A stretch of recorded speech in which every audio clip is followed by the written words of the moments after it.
Wa are isolate to gasp.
That's right.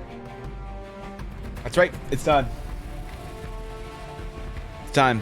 We're back. I returned. Once again, a brand new week has begun. And today, it's an important one. Today, we find out if the Dragon's Claim is really up to the challenge. Now, you might be wondering, Evan, is it possible that TDC said, screw your challenges? Painting? Fitness? Nah. Everybody's too busy playing Diablo 4. Really, it might be. I don't know. We'll find out today. We'll find out. It'll be chill. All right, it'll be chill. Okay, cool. All right. Fuck. Where's my intro? I'm so out of it this morning. I just said. Is it possible that Evangeline set streaming art or fitness models?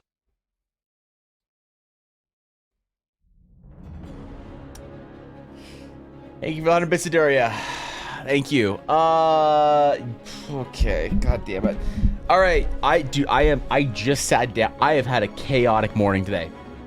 I've had a chaotic fucking morning. Okay. I had to get up. I didn't want to get up.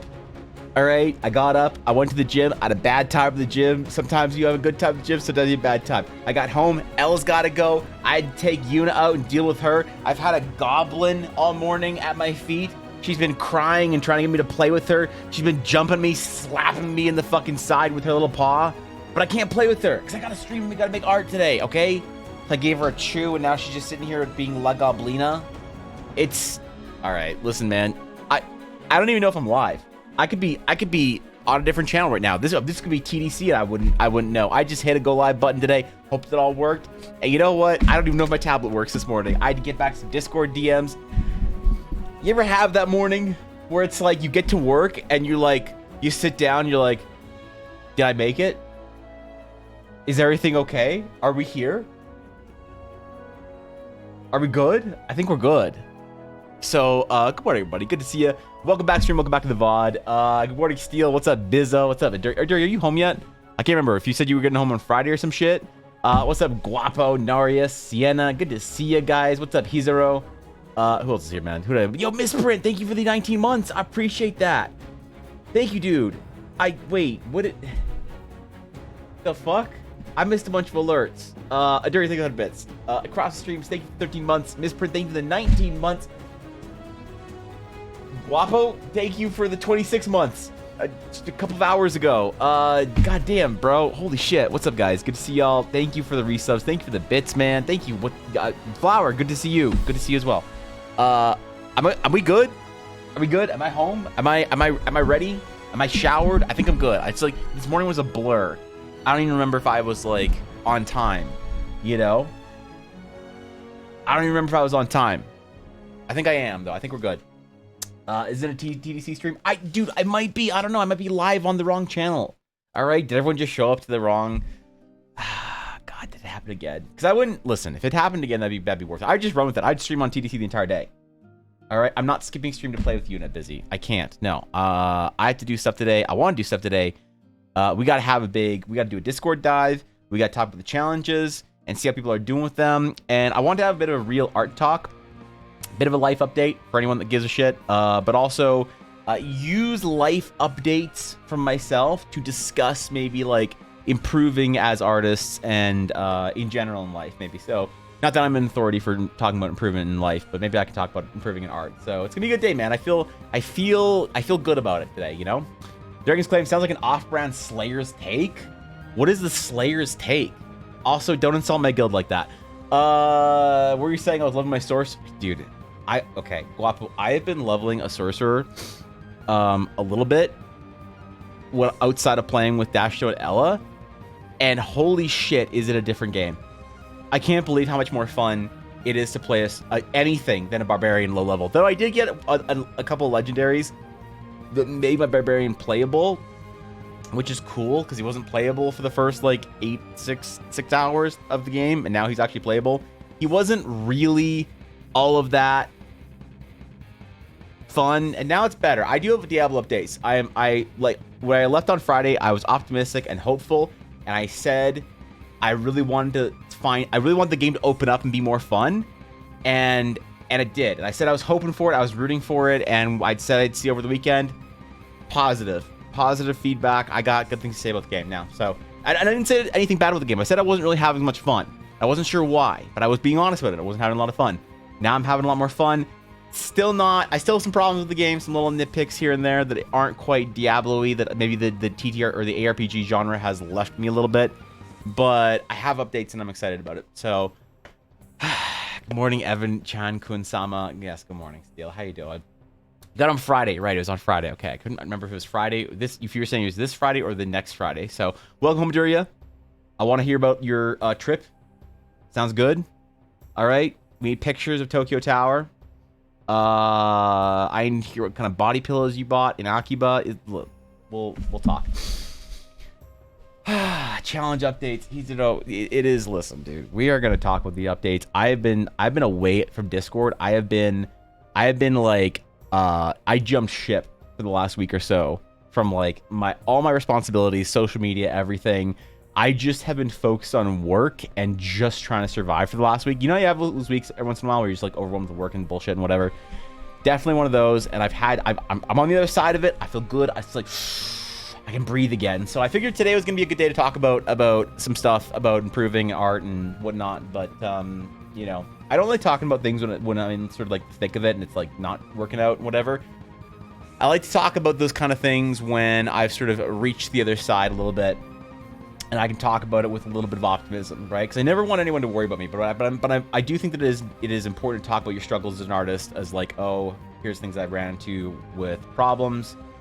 So other people can like sort of maybe take some stuff out of that and learn or think about their own process and not get into those kind of problems. It's always very useful, and I feel like I have a bit of responsibility to talk about those things. So it isn't just like, oh, Evan just logs on every day, makes art, and goes to sleep, and is like, you know, it's that easy, right? Slayers takes from Critical Role, is it? That sounds like something they come with Critical Role. I love my source, but don't play me. It's because you live in like fucking Bulgaria or like Australia or like Serbia or some shit. Okay, you live on like the other side of the world. All right. If I try and mail you something, it would take 4 years. You live in you live in so many different time zones, Guapo. It is next Thursday for you right now. Okay? What do you mean? That's because you live on the other side of the world, bro. How are we going to play together when you're... I mean, look, if you want to join the guild, if you want to join the clan and play, that's cool, man. You know, the clan, we don't have an official clan. You can join my, like, personal one, obviously, because we know each other personally. But if there were enough people that wanted to play D4 that didn't have a clan, then we could start an official TDC one. That'd be kind of cool. So, you're living my D2 childhood. Oh, are you also avoiding all your responsibilities and, you know, failing tests because Diablo 2 loot is more important? Because that's what my D2 childhood was. So, what game are we talking about? We're talking about Diablo 4. Definitely understand being overwhelmed with life and work. I've been slacking with walking because of it. Yeah, it's been hard to get the walks in. Honestly, some days I feel like it's kind of... It's like I can either choose fitness or catching up with work. It's a tough choice to make. And trying to find days where the balance is perfect is like, man, when it happens, it's beautiful, right? Ask mods to join clan. They say, oh, sorry, I'm already in one. It's What? 7s and no one told me. Feels bad, Nope, man. none of the mods are in my clan. The only people that are in my clan are like Dashto, Ella, and like Gamello or something. That's I think Blaze is in a clan with his friends. I think Thorkin's in a clan with his friends. Wait, is Thorkin in our clan? Thorkin might be in our clan. I don't know. Thorkin's in a clan doing some shit. Fucking Cobalt's in a clan with his like Quake 4 buddies from university in 1993 or whenever he went to fucking university or some shit. Like it's, dude, everybody's doing their thing. All right, you're Waffle. You're always invited. Thank you for 100 bits. I appreciate it. I'm getting my puppy at the end of the month, and that'll be a lot of walking. It will be. Good luck with that. See, I saw some pictures. Ella showed it to me on Discord. PogChamp, I'm excited for you. I'm excited for the new puppy. I don't. What brand of dog is it? Yeah, like I couldn't tell what brand it was. I don't know. It looked like something that would become a big dog, but I'm bad with dog brands, so doesn't help that it's a casual 20 plus Celsius every day. I mean, that's. I like walking in the heat. It was like 28 the other day, and I went on a big walk, and I like that because you sweat more, and I feel like you're working out more, and your heart is going faster. It's like, I feel like you get more out of an hour-long walk when it's hot as fuck than you do when it's like brisk and cool. It's like, I hate fall or spring walks when you have like a coat on and shit, and you're like, ooh, it's so nice and chill out and whatever, and my body temperature is perfectly regulated after 40 minutes to be able to take off my sweat. Now, fuck that shit. I want to be hot and sweaty and miserable, because if you're not miserable, you're not improving. Remember that. What's up, Viddy? How you doing, buddy? Quake, what a throwback. Yeah, sorry for the boomer reminder.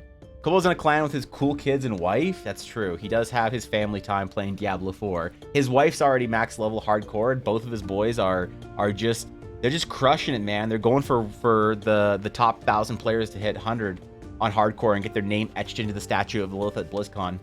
Kind of an OnlyFans way to do it. I like it, Blizzard. I like it. I hope they do it in like an OnlyFans way, where it's like tattooed on her forehead and shit with Sharpie or whatever. Siberian Husky, his name will be Tovik. That's pretty good.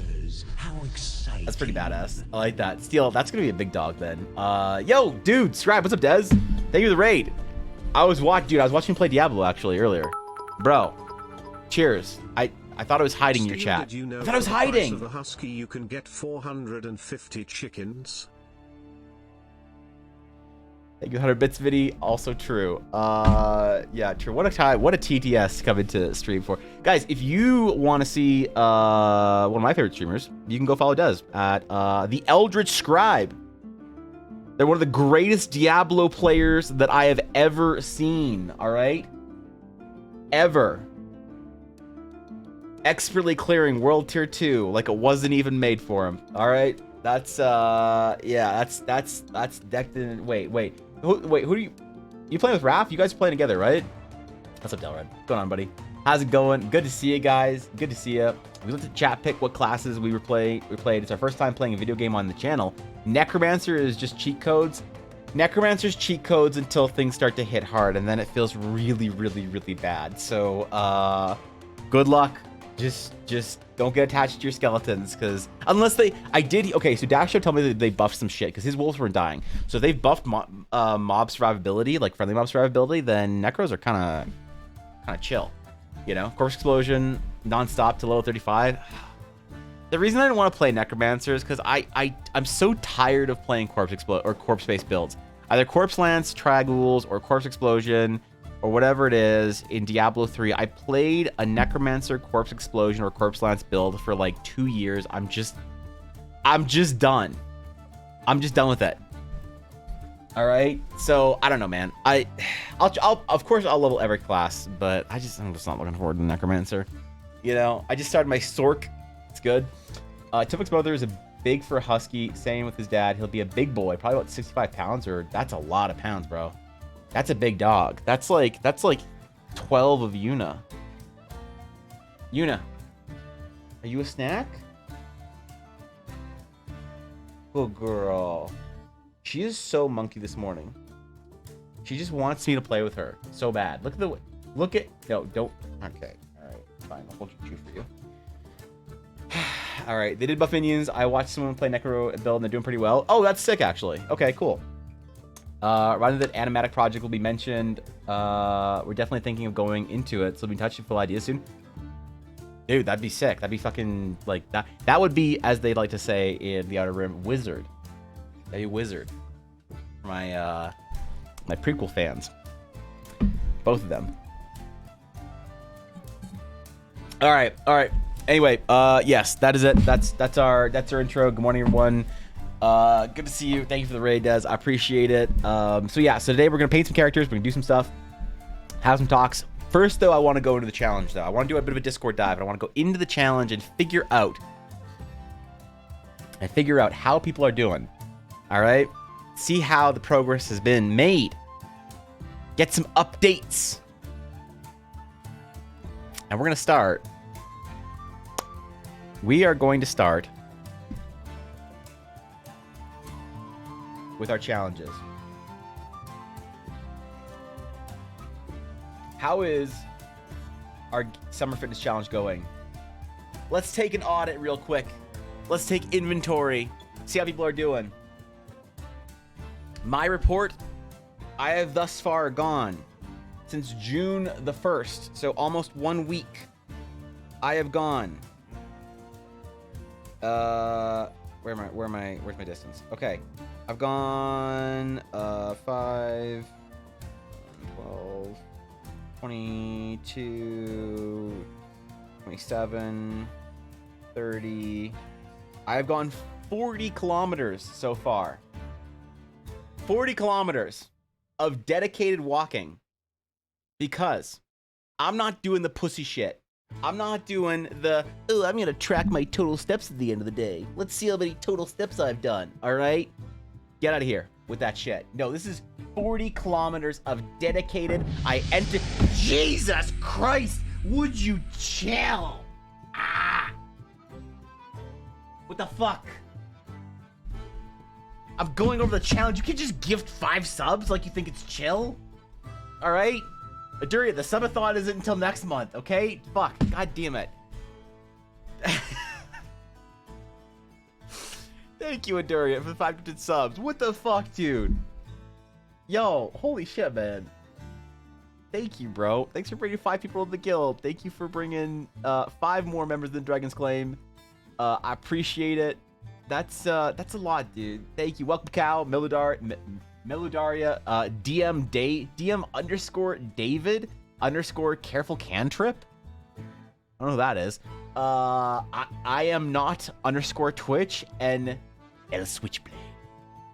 Welcome, guys. Your patron for the month is the illustrious Aduria, who attempted to catch the hype train, but my chat just doesn't get hype trained anymore. All right, everybody chilled the fuck out. So, all right, your hype trains are no good here. Thank you, Aduria. Thank you for that. Thank you for the 550 subs. I'm extremely honored. I definitely don't fucking deserve it because I haven't done shit in the last week. All right, I've been such a bad streamer. I didn't stream for I streamed every single day last week. I ended stream early on Friday to go play Diablo. I was unavailable on my Discord all weekend. I have just dropped the absolute ball on being a streamer this week. So, but I still appreciate it. Thank you for the support. Thank you for keeping the lights on here, man. And thanks for bringing people in the guild. What's up, Alana? It's because I was gone for a month. Now we can fix that. Okay, chill. All right, chill. Thank you, dude. I appreciate it though. Fuck, man. Damn it. Okay. It's been a while since I heard that alert. That kind of startled me. What was I doing? I was insulting people's walking time, wasn't I? Yeah, that's right. I was insulting. I'm doing 40 kilometers. I'm doing dedicated walking time. If I'm not out and I don't hit the fucking go walk button on my Twitch, on my watch, I ain't counting it. So like at the gym this morning, I did 6 kilometers. I did 6 kilometers and I was too tired and I went to pick something heavy up and I didn't pick it up. It just fell down. I was like, okay, I guess I'm done today. So I went too hard this morning. I did too many kilometers. It didn't work out for me. So I gotta limit a little bit what I'm willing to do cardio wise before I try and go pick up heavy things. Especially when I try and pick up heavy things above me, because that'd be bad. And I'm glad I tried to pick something up off the ground and not off of my me. So lift then cardio. No, man, I like cardio first. I like walking into. The thing is for me is that I like feeling tired when I'm working out, because if I'm just doing curls, picking shit up, putting it down, if I don't have my heart rate up already, I don't feel like I'm getting anything out of it. But when I go and I do like 2 to 3 kilometers on the track or on the treadmill first, and then my heart rate's up and I'm like sweating and I'm hydrating and whatever, and I go try and pick something up, I feel great about it. So no, I love doing it the other way around. So what's up, Broccoli? Good to see you. All right, what do we got here? Who's walking? Venus has walked 45 kilometers, walked and or cycled. Okay, so Venus and I are keeping pace, man. All right, who else also doing shit? Eiley decided to walk around the estate again and then walk some of the footpaths in the green areas too. I got chased by a swan when I passed the ponds. So she's walked 6,534 kilometers. 6,534 divided by 6. That is 1,880 or 1,089 kilometers every single day. Eileen has walked 1,000 kilometers every single day since the challenge started. What is your excuse? I'm guessing this is some shit where it replaces the decimal with a comma, but that's pretty good. Good job, Eileen. Good job, Venus. All right. Wait, DC's been walking around a parking lot. I saw it. Day 5, you need to go to the office last night. Ended up walking around like a madman for over an hour. That's good. She's a beast marathon. Yeah, that's a lot, man. What is the speed? Hold on. 1,089 divided by 24. So she's walking 45 kilometers every single hour, all day, no stop, no sleep. All right, she's doing. Let's do it by 16. Let's assume that she's getting 8 hours of sleep. That means she's walking 68 kilometers every single hour. Holy shit, man. We knew she was a Giga Chad. I'm really enjoying the photos, by the way. I gotta post some from my walks. This is what I'm talking about, man. This is the adventures we're talking about. So, wait, what's up with it? Wait, who the fuck? Why does it just say the first letters? What is this shit?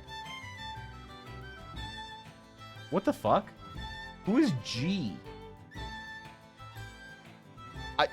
I'm so confused. Suffer like G did? Wait, okay, whatever. Alana walked to the local park 3.5 kilometers. Tiffany enjoyed her 40-minute walk, 22.69 kilometers. You named your dog Tiffany? You gave your dog a white girl name. Why did you give your dog a white girl name? It's like calling your dog like Amanda or Ashley. Holy shit. I mean, listen. Hey, props for Tiffany for walking with you. But Alana also, I saw, went to the zoo and the Botanica Gardens. 5 head. Absolutely 5 head. Going to some place cool to walk, that's absolutely fucking 5 head. All right? I'm not messing around. I'm going to do that shit. I'm going to pay $70 to go to the zoo in like a couple weeks or whatever, because that's just expensive, man. All right? Actually, fuck it. We might get the year-long pass, and Ella are going to go play Pokemon Go, which, by the way, my Pokemon Go game has been on point since I started this walking challenge. I've hatched so many eggs, bro. You don't even know. Any day that you move is a good day. True. Agreed. Slow day. Let's see how far Cal went. Cal went for 4.685 steps. Or, sorry, skridds.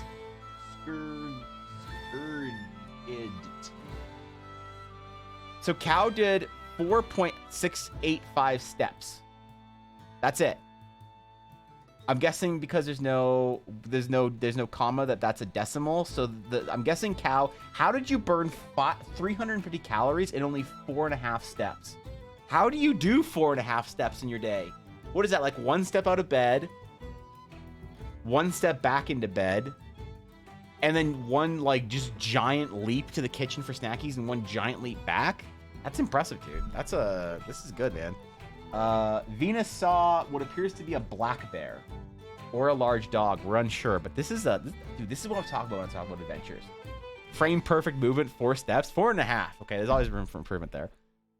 This is beautiful, man. Okay, I got some forests like this. I've gone out of the mountains into some forests and foothills more, but this, dude, I'm gonna have some mountain paths soon. This is sick, Venus. Fuck. This is what I'm talking about, getting out, man. This is absolutely sick. Zibsy with a pond, a very Alberta pond. This is yeah, man. Zibsy can go noodle in that pond. Holy shit, that's a people peepers. The Botanica Gardens. That isn't a Botanica Garden. That's a pagoda with blue stuff. We've been lied to. And ducks, dude. Don't get me started about the price of ducks. Excellent. Behold the Leaning Tower of Pisa in Chicago. Why does Chicago have to be so ridiculous? All right. I'm guessing that's Viti then. I'm guessing the G is just for Gersviti. And we're caught up. All right. Who's been doing their Eldar Academy project? I'm guessing it's just Thorkin. I'm guessing only Thorkin. Wait. Zibsy's doing it too. And Venus. I gotta post my thumbnails. Thorkin posted thumbnails before me. I was majestic North Saskatchewan River. Oh, my bad. Sorry, North Saskatchewan River. Yep. My bad, North Saskatchewan River. I didn't need it. Did you see my Trans Am on day 3? The cars? I did see the cars. They're fucking wicked, dude. Like, actually, bro. I don't know where the fuck you went. I didn't read the post because I was like out or some shit. I just saw the pictures and pogged. All right, Thorkin's already doing his thumbnails. Thank you for 100 bits though. I appreciate it, man. Dorkin's already doing his thumbnails.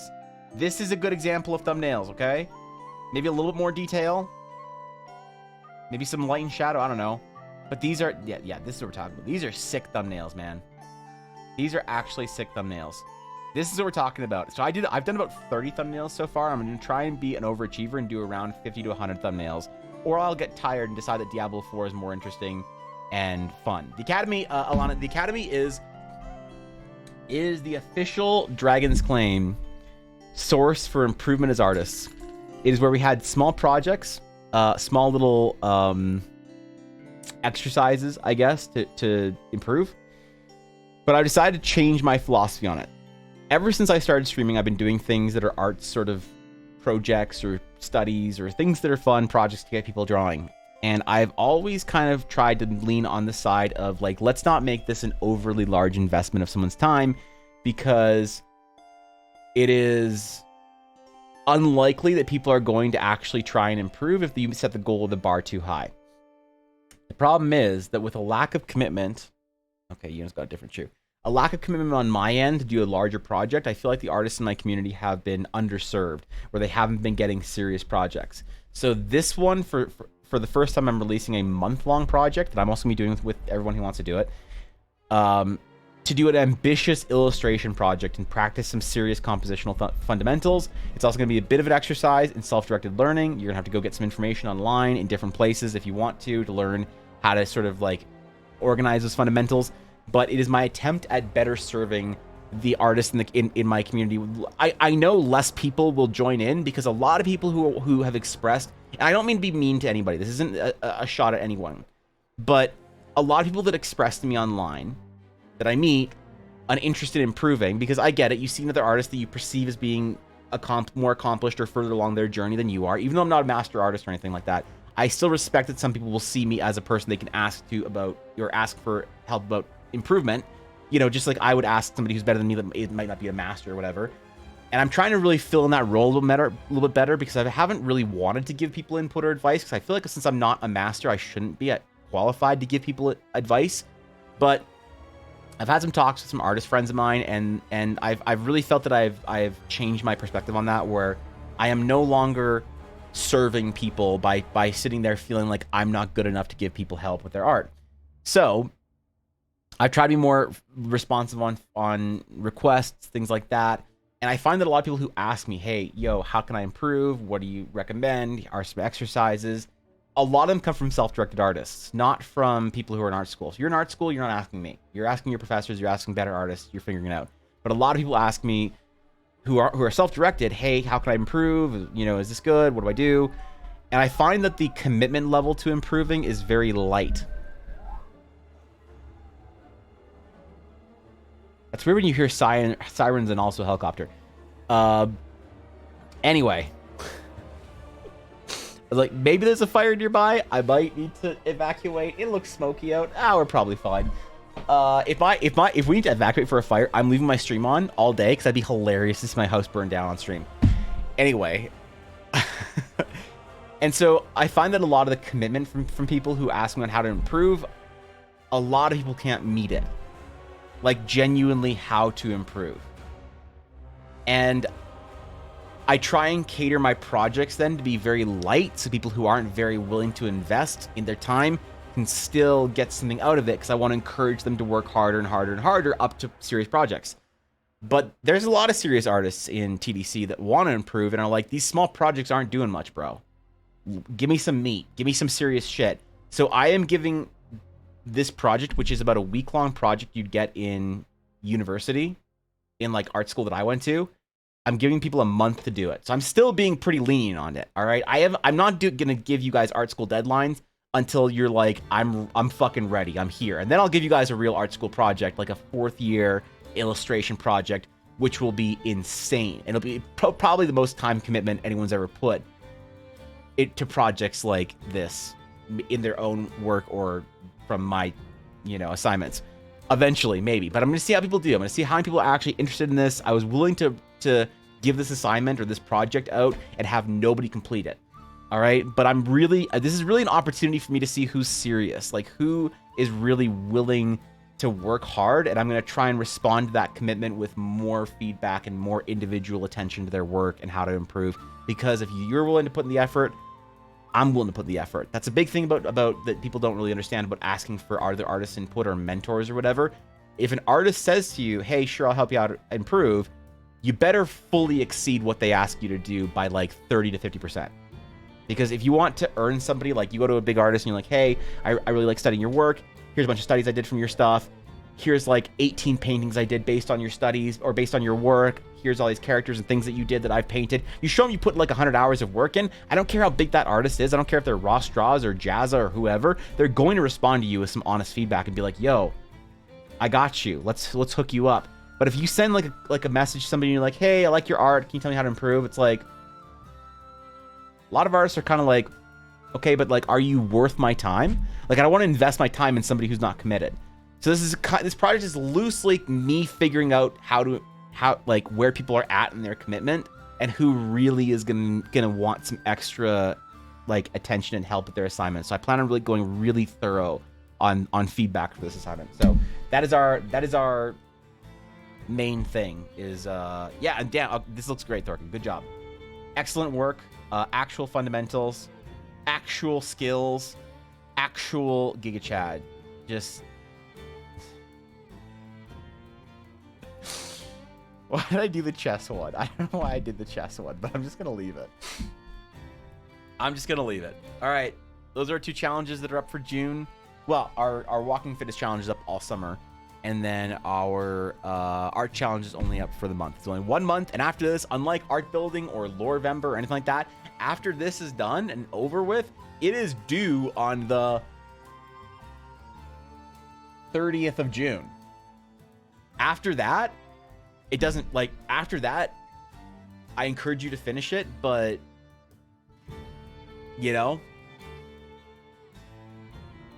we're not going to do an official review of it on stream or anything like that. We'll review everyone's work on stream and I don't know, really promote it and make sure those artists are known. So Mark Burnett on YouTube gives pretty solid lessons for free. He's someone I've been watching to improve myself. Mark Burnett is great. Yeah, he's like, Mark Burnett is like a former Heroes of the Storm, I think associate or senior artist, but he's pretty good. I like his ecosystem he created, Cube Brush and everything. He's not quite the style that I like. I learned a lot from him about certain things, and then I kind of recognize there's a deviation in sort of the style that he goes and like the path that I'm gonna try and go down. And I still go back to him every once in a while and see what's up, but I don't use him as much as I used to. But Mark Burnett is a fantastic resource. There's lots of people. There's Mark, Clint, you know, Dave, Jazza. There's tons of people that you can use as learning tools online. You can get an art school education online for free if you're willing to put the effort in. So, all right. I saw Super's house burn once. It was less impressive than expected. Smoke filled the room. 10 seconds later, the camera knocked out. Damn it. I was hoping it'd be dramatic and shit, and there'd be like bears fucking flying through the windows and flames and logs and whatever. I don't know. We'll start the message with Dear Daddy Greco. That might help. It might not. I'm not guaranteeing either way. So, yeah, I don't know. I mean, like, I think people should, like, artists who are serious should try reaching out to artists they respect. You know, but understand that what you're willing to put into that, like, sort of cold call is what they are most likely going to be willing to put into a response for you. That's just something, that's the truth of it. That is, like, nobody says that. Nobody tells artists that. But if you message, like, find 5 artists that you think are, like, masters of our age, and I mean it, over a 6-month period, put 50 hours into studying their paintings each and doing reproductions of their style and trying to emulate their style, and then send them that package and be like, hey, I know it's super out of the blue, but like, I'm a really big fan of your work. I aspire to be able to paint like you one day. I've tried to unlock some of your secrets into my own work, along with other masters I respected, and I, you know, in my attempts to emulate your work and learn how to develop and drive that into a style of my own, I've ran into some snags, and here's some lessons I've learned, and here's some things that I'm wondering about. Could you help me figure this out? You'll be surprised how big of an artist you can get to send you a very long, deep response. It's insane. So, I mean, I did that with Rob Alexander. A very big Magic the Gathering artist, very big environmental artist, and he was extremely gracious with his time. and yeah, you know, there's lots of people who have responded to me in my time as an improving artist, who I've been surprised. I'm like, I can't believe this person, you know, like, was willing to send me a message or whatever. How to improve as a streamer? Ash, how do you improve as a streamer? Well, okay, so you want to start doing, you want to start trying to encourage more gifted subs. Japanese macaque sip. I missed you, Adoria. Thank you, 100 bits. Thank you. You want to encourage gifted subs by writing their name on you, okay? So you want to get a Sharpie, and you want to write, like Aduria with a little heart after it, you know, because he gifted 5 subs.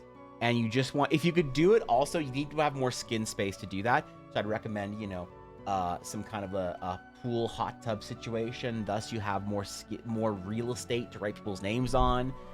Maybe a banana floaty. You know, I've been making plans for my subathon. I'm having a hard time finding a banana floaty though. So if you have any recommendations, Amaranth didn't get back to my DMs, even though I was subbed to her for 2 months. So I don't know, Ashley. Your guess is as good as mine. I need to study Steven Silver's art? Absolutely. What if I start the message with, wait, okay, hold on. I think I'm caught up now. I want to participate, but just got loaded up with a massive project. Eiley, it's completely okay. Listen, this is not a, people who choose to do this assignment, I'm going to see as okay, this person's making a serious commitment to improving. It is not a matter of anyone who doesn't, I think, isn't serious. Because a lot of people have stuff to do. Like one of our most serious artists in TDC is McBluff. But like, she's going to university in England or some shit, or like France or like Serbia or the Balkan states or some shit. She's going to Europe, man, in like a month or some shit. So like, she doesn't have time for this bullshit to like draw thumbnails and whatever. She's got to get like passports and fucking secret forms from various world government agencies to cross borders with like jeeps and like Apache choppers and all sorts of shit. Man, moving across the world is like, it's like a big deal. So there's a lot of people, especially since it's the summer, that are busy. So don't worry about it. If you're busy, there'll be other opportunities, especially if this does well, to enter into big projects. But this is more just a test to see how it goes. So it'd be strange, but I stopped watching Mark Burnett because it seemed he only draws women usually half naked, and it's just not what I'm trying to do. So there are a lot of artists like that.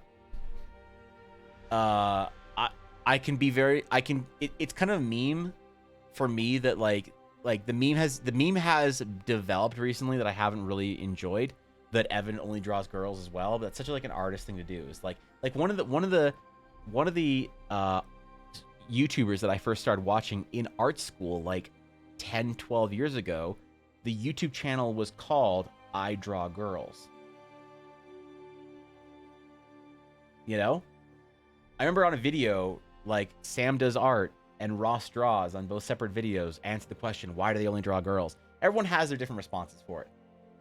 The reason why I've drawn a lot of female characters recently has been because I've been drawing a lot of Ella's characters and a lot of like Friends characters and things like that, and Rune and whatever. But the dawn of the male character in my new painting style is upon us. I've been painting Endrick actually and drawing him out. But yeah, a lot of artists typically only draw, you know, girls or whatever, and it's like, yeah, okay, like I get it, you know, there's like, all right, you know, I see what you're doing here. But yeah, Mark Burnett is one of those, I got nothing bad to say about him. He's got his preferences, he's got his style, he's got his themes, things that he does, and yeah, you can look at an artist and say like, yeah, I don't like to do as much of that stuff or whatever, so it's like kind of hard to like learn, like, but the thing I will say in defense of Mark Burnett is that he does teach anatomy in both the male and female. He just only performs a lot of like techniques. If he's doing like a painting skin or a painting whatever, he'll do it on like female character. It does get a little bit exhausting or a little bit like old, but if the artist is enjoying it, that's all he wants to draw, like, go for it, man, you know, hit it. But yeah, yeah, he's cool because you can see a lot of the influences from his art director and from his project on Heroes of the Storm on Team 1. I think Heroes of the Storm was Team 1 at Blizzard. I could be wrong. I need somebody at Blizzard to out themselves in chat and tell me if Heroes of the Storm is StarCraft for Team 1. I'm pretty sure they were. So yeah, I think he worked on Team 1 for years on Heroes of the Storm. You can really see a lot of that style and a lot of that rendering coming through in his art. It's very funny to like to look at his art and to think like, okay, that's something that I've seen in game or whatever. I've seen something similar in game. So yeah, as Lim, I want to draw for the art assignment. I want to draw fan art of the Strange Town Sims from The Sims 2. You draw whatever you want. Whatever is your muse, Gabby, is whatever is your muse. And if you want to draw whatever hits you as what your subject you want to draw, do it. You know, draw what you want. Draw things that you like. Draw things that inspire you. You know, for me, one of the things that brings me the most joy in art is drawing Ella's characters.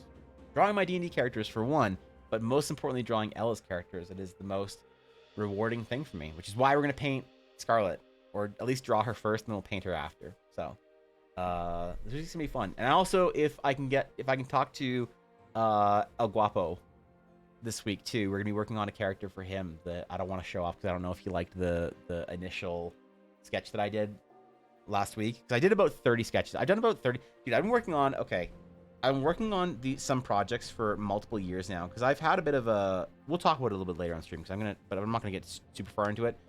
I've been trying to draw a character for a few people for a long time, and I've spent so much time doing revisions and doing other drafts and doing shit for this project for them that I'm like finally at a point where I'm like ready to finish some stuff on stream, some really big projects I'm really excited about for some people that are very important to me.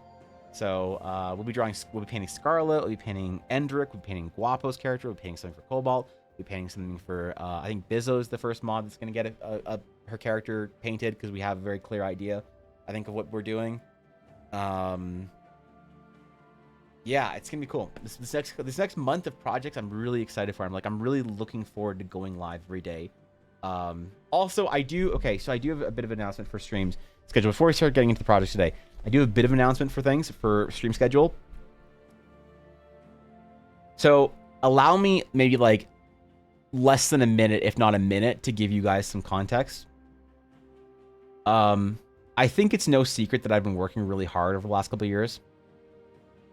And I've been hearing, much to my chagrin, many of my friends and people who care about me telling me to take breaks, telling me not to get burned out. Every single time I see my dad, he's like, "You're not getting burned out, are you, son?" I'm like, "No, Dad." You know, he's always like, "Did you get hit in the eye?" I'm like, "No, I just have really bad eye bags. I just don't sleep much." And he's like, "Oh, okay." You know. And I've been told that I need to take a break by a lot of people. So I've decided that this July, I'm going to take 1.5 to 2.0 weeks off, whereby I am going to allow myself 1 week to work harder than I ever have in my entire life, to undersleep, to forego my diet, to work so hard that my eyes are dried and bloody and my fingertips are whatever. I'm going to work so hard this first week that I am going to make everyone in my life. I'm going to challenge the relationships in my life, because part of what I need in my life is to be working hard on a project that I feel like matters to me. And it is a burden for people to bear around me, to watch me do things that are seemingly harmful, to work hours that are seemingly beyond human capacity, to burn myself out. One thing I learned about some of my true friends, the friends that when I burnt myself out, who told me to stop and who told me that I can do it. Evan, you know, that's not how holidays work. No, trust me. I just trust me. So I'm going to test the bounds of my relationships to see who encourages me and who tells me to stop. For this 1 week, I'm going to work harder than I ever have in my entire life. I'm going to sleep 3 hours a night. I'm going to work 20 hours a day, and I'm going to crush every single project that I have on my shoulders for good, and get caught up on everything and work ahead. And then, after that is over, I will take 1 entire week off. 1 entire week I will take off. I will go camping with Ella. We'll go to the mountains. We'll chill. I'll sit at home. I'll play Diablo. I won't open Photoshop. I won't look at a DM about work. I'm just going to take, for the first time in 3 years, I'm going to take 1 whole week off. So that's going to be this July. So I'm really scared. I'm really nervous because like sometimes you hear when streamers take time off, their stream dies and that's it. That's it. That's how their career ends. They take two weeks off or whatever, and they come back and it's just like, okay, you're done. So I'm thinking about coming back, rested, caught up, and I'm pretty sure we're gonna do the first marathon stream. I use the term subathon very loosely, but it's gonna be a week of an amazing streams and projects and fun shit, and it's gonna be fun. So I'm gonna take this 2 weeks off in July. I don't know if it's gonna be the first or second week, or first, second, or third, or second, third, and I'm gonna go camping and chill with Ella, and there's not gonna be a stream for a week or two. I might do a stream on the Friday that I'm working, so that I'm still, you know, I don't know, around or whatever, and I can still catch up with you guys. It's not like I need to be. I'm not the kind of person that needs to disconnect completely with something to feel like rested or whatever. So I don't know. I'm excited about it. I'm looking forward to it. I'm scared, but that's why I'm gonna need some ideas for cool things that we can do when I'm back. So I just want to put that out there that is upcoming. Is I am gonna be taking some time off from streams and everything else, and just focusing on work and then focusing on chill. Because I've had some perspective shifts this year. I've had some perspective shifts about what I'm doing and what I'm missing out on to work as hard as I am.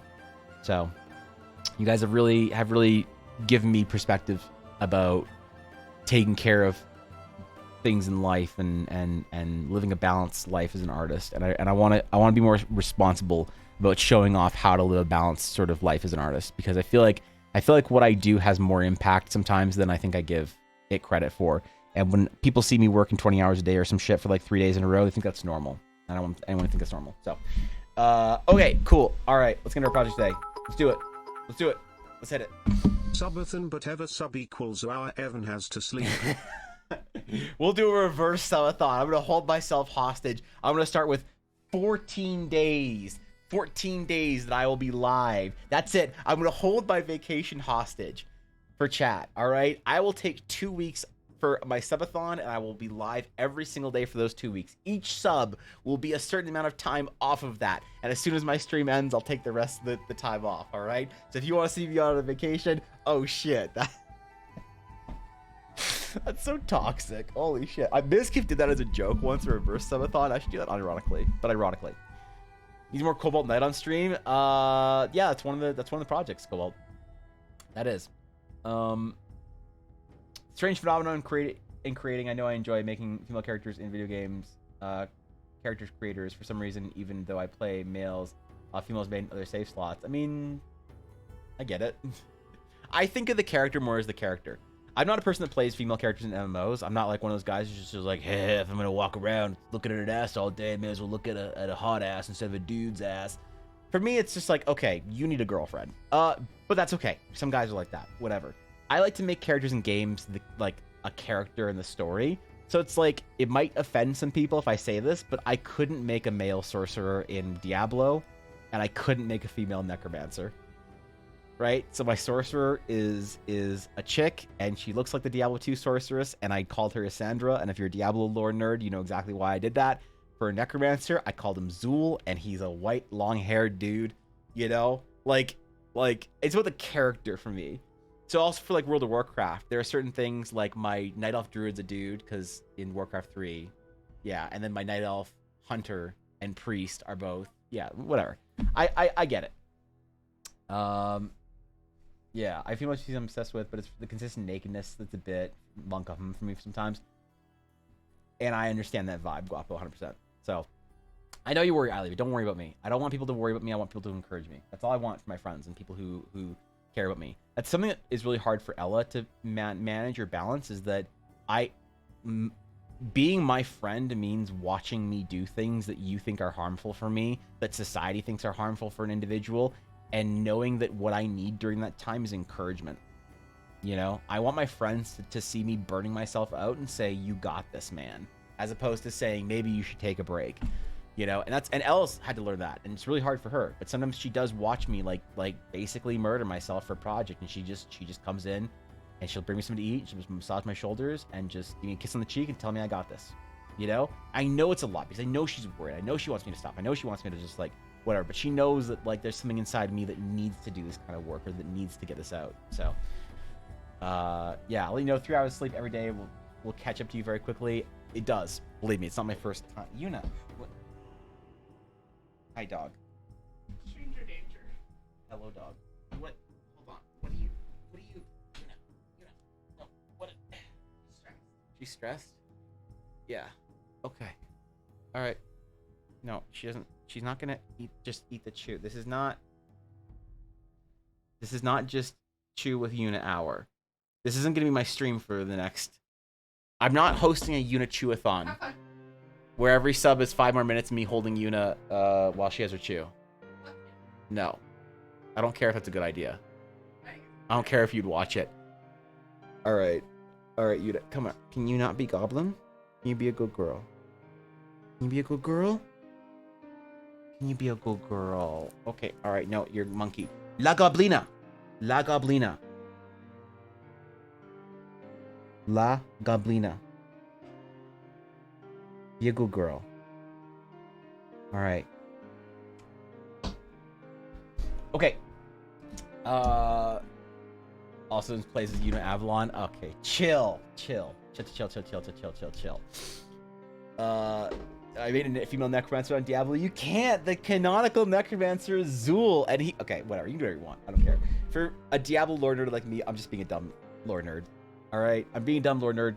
I'm like one of the only lore nerds in the world for Diablo. There's like 3 of us. The other one's Riker, and the other one's Rax.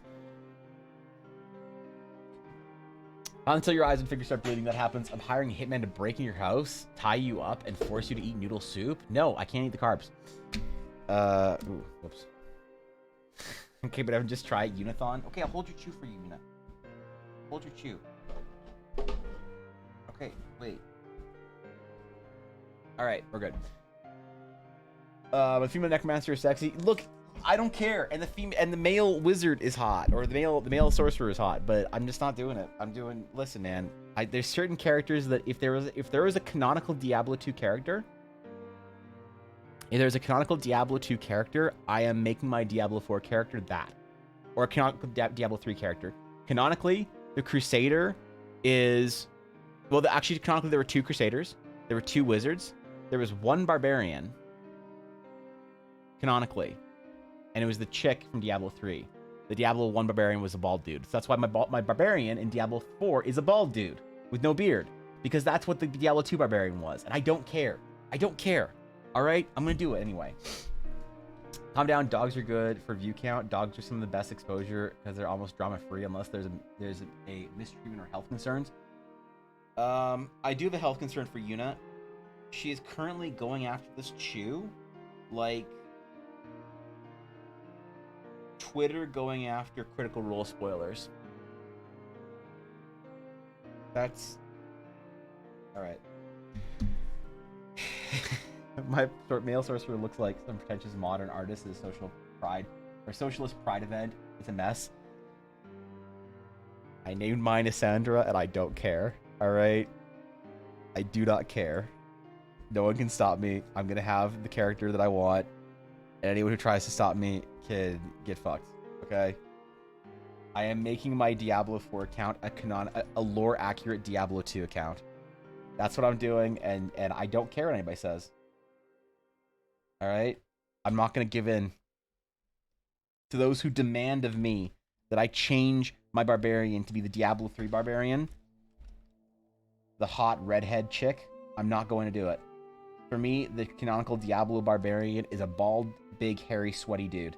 Fuck the Diablo 3 barbarian. He wasn't a canonical hero. He wasn't a canonical area champion.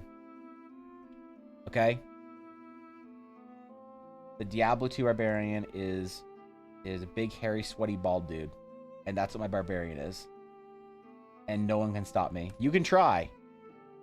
They can come for me. But they will not force me to change. I will... This sounds like a dumb hill to die on, but I will die on this hill when it comes to Diablo. I will die on this hill when it comes to Warcraft.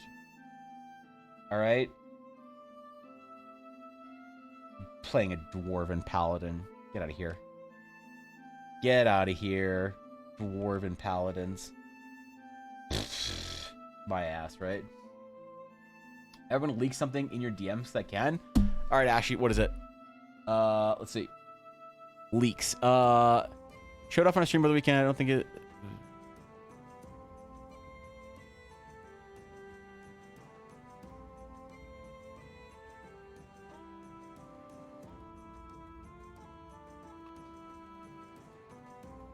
She showed this off on her stream, right?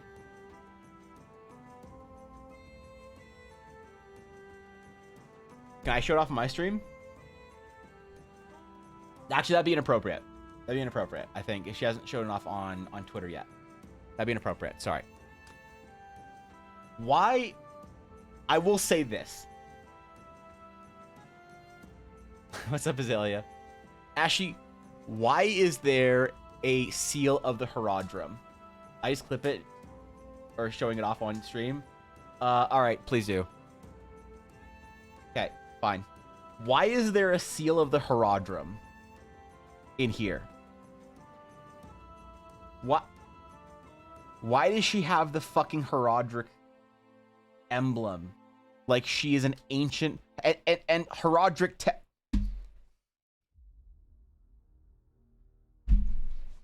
Owner's a fucking nerd. She's just a fucking nerd, all right? But also now I need to do some art. Okay. Don't tell Owner. Don't tell Owner. I'm gonna do some art.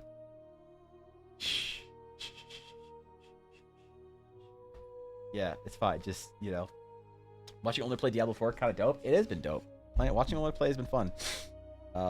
Owner playing Diablo 4 keeps me company when Dashto's off of the Symphony and Ella's making dice for the con and I'm left all alone. Nobody wants to play Diablo with me.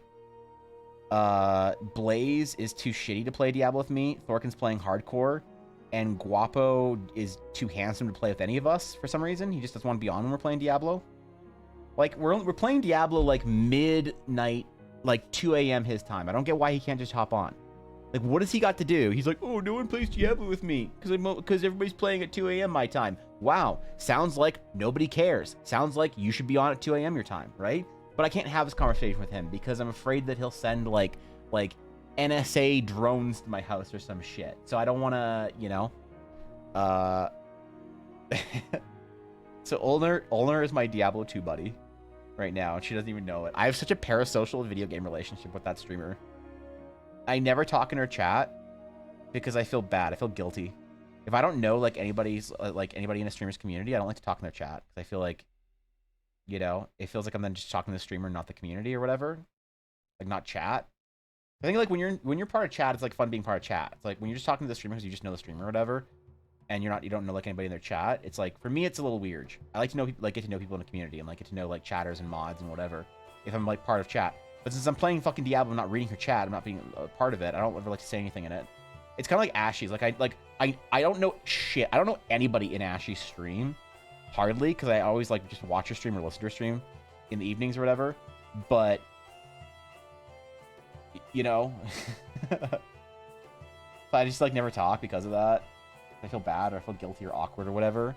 Listen, I get socially awkward too. Leave me alone. Talk to me in her chat and completely ignore her? Oh, okay, cool. Cool. Yeah, alright. Can you confirm that she has a seal on her current model? Really? Hold on.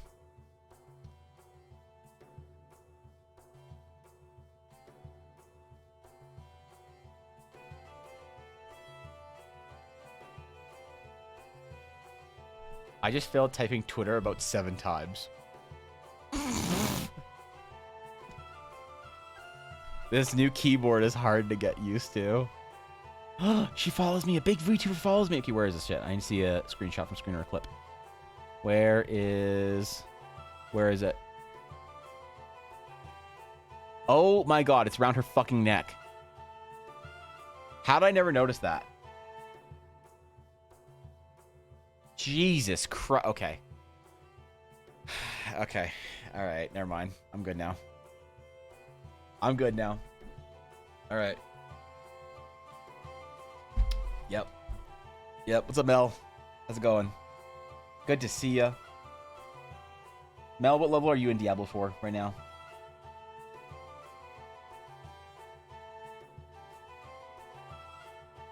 We checking everybody's level. Make sure everybody's leveling up consistently. You know, noob level. All right, that's good. That's fine. Well, it makes you feel better, Mel. You're higher than Thorkin is because he fucking died. He fucking died. On the wind, bitch, in Act 3, too. He fucking died on the wind, chick. Just don't get hit by the tornado, noob. Holy shit. Imagine playing hardcore and dying to the wind boss. Oh my god. What a Chad. Even I'm too scared to play on hardcore for my first playthrough. He doesn't care, man. He's going to hardcore blind. To be fair, we died on the wind boss too. We just weren't playing hardcore, so we just reset the fight and we're like, okay, let's avoid those. But still, if you're not laughing at your friend's deaths in hardcore, what are you doing? What is the reason to play hardcore then if your friends aren't going to laugh at you when you die? You know? Which, oh yeah, okay, so my updated Diablo 4 opinions. I said that I was going to hope that the gameplay was going to open up a little bit, and it definitely did. Once I got some legendaries. My suspicion was that I needed some legendaries to make the game fun, and I got some legendaries, and it's fun. So I'm disappointed that the base abilities at such a low level for Barbarian are just so not fun. But I got a legendary where all it did is it made my Hammer of the Ancients AoE. That's all it did. That's all. Just extends the AoE of my Hammer of the Ancients. That's all it does. And it makes the game playable. I wish they'd build that into it by default, but I guess they can't. Because then you wouldn't have a legendary slot for that or whatever. And then I got a legendary that also makes my basic attack, like my generators, attack faster. So Fury's less of an issue. So it's better. It's improved. I'm still enjoying my Sorcerer way more than my Barbarian, though. So hardcore death, Pepe hands. Yeah, he took it like a man too, man. He just said, guys, that's it. We're like, what? He's like, I think I'm done for the night. I'm like, why? He's like, I just died. It's over. We had a moment of silence, man.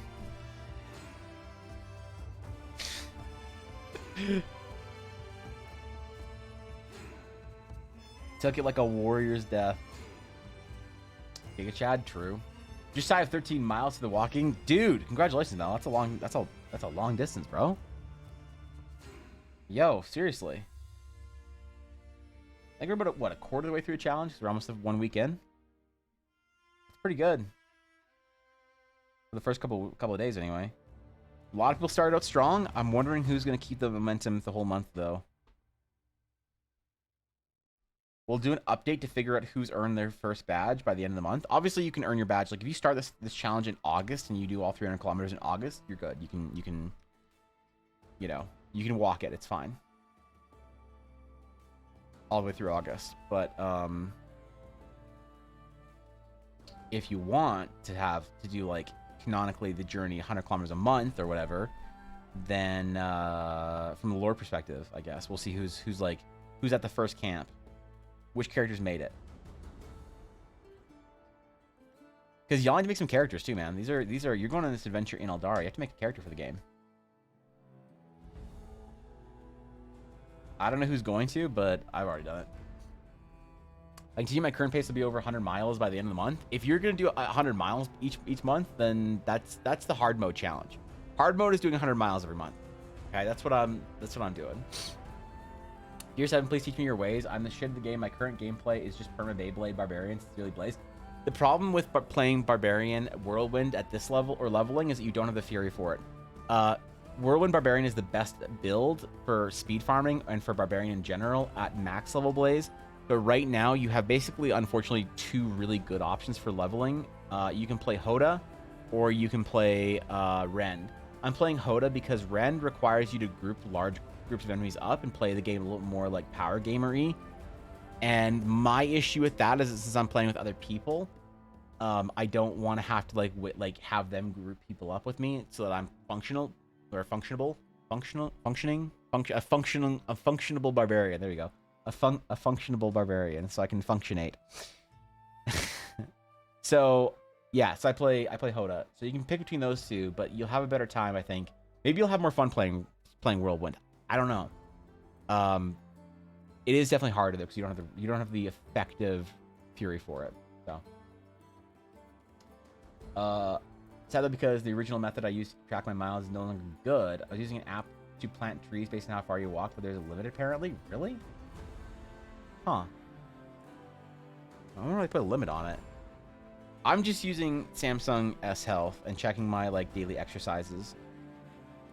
My like, cause you can like register a workout on your watch, or it'll auto detect walking. So like if I forget to like turn on my Samsung or whatever, it'll miss like the first maybe half kilometer, but it'll like give me the rest of it.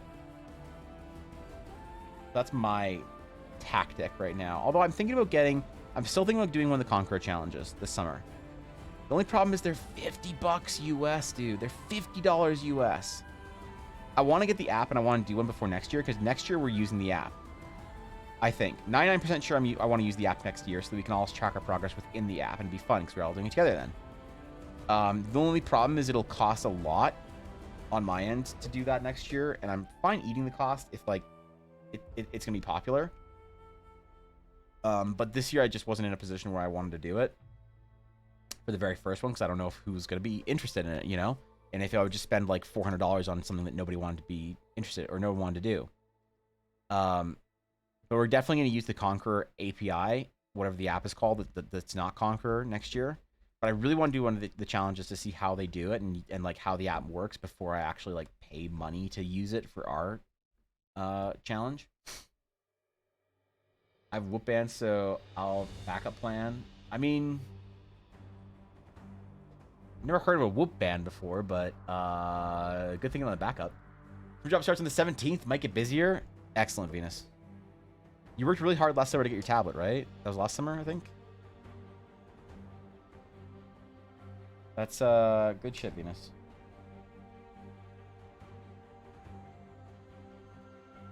All right. Hair looking on point, almost. We're almost ready. He makes an exaggeration as they die in seconds. Wait, what?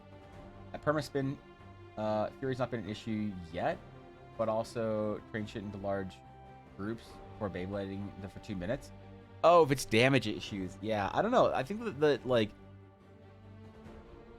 the problem is like for the Hoda build or the Ren build, you can take the 100% more Fury, 125% more damage passive at the end of the tier, but I don't know if that works for Whirlwind. I don't think it does, to be honest.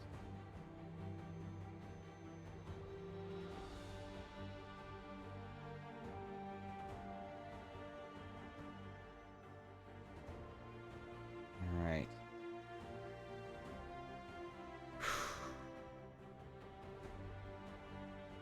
Should probably finish like sketching her face out. You should probably do that today. It's probably a good idea instead of leaving it half finished the entire way.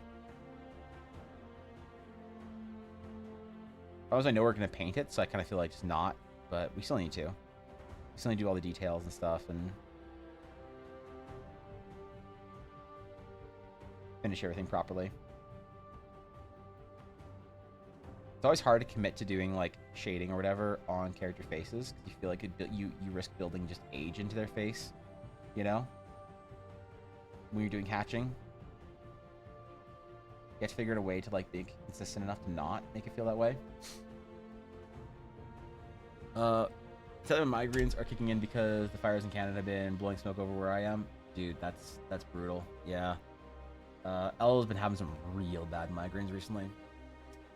If you tweeted about the walking challenge, it could invite outside people to move and also spread the word about Eldara. Yeah, I haven't yet. I have this thing where I feel like if I'm gonna ever make it a very important tweet, I overthink it. So I'm trying to figure out how to do a proper tweet about it. Like, do I make it a meme? Do I just post my meme poster? Do I make an official tweet and whatever, make it all serious and whatnot? Do I like? I still, you know what? I still haven't tweeted about officially is my print store. It's like I opened up a print store almost a month ago. One of the biggest things to ever happen to me as an artist is opening my print store. And I still haven't tweeted about it. Nobody who wasn't on my stream that day or like in Discord passively has found out about my print store yet. I'm still trying to figure out how to write that tweet, and haven't quite gotten there. And so the walking challenge too, I was gonna do it this last weekend. This last weekend fucking sucked for me. There's just a lot of bullshit that I had to deal with and whatnot. So that was a bit of a write-off, but I was planning on doing it over the weekend. Maybe I just post my people poster that I made, my dumb like joke poster thing, and I'll just, whoever wants in gets in, whoever doesn't, you know, because it's not like an official enough announcement or whatever. Like, I guess I could do that. All right, fuck it, we're just gonna do it. All right, tweet.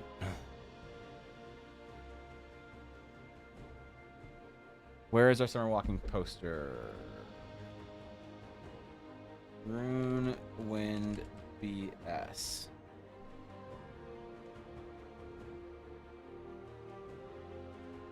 Fuck it, let's just tweet it. Who cares?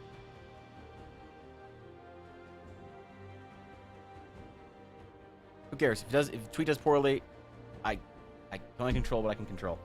I just closed every window by accident. Holy shit. Whoops. I shook too hard. Okay. Okay. Use ChatGPT. I do that for work emails now because I'm lazy. Well. Received a flat box in the mail with steel scribbled on it. I'm looking forward to opening it once I'm home. Hell yeah, dude. Hell yeah. Okay. Dude, Steel, that took so much longer to get to you in Cobalt than, like I am shocked how long it took, those packages took to get through the U.S. customs and everything. All right. For those who didn't know, I'm doing a summer fitness challenge with my community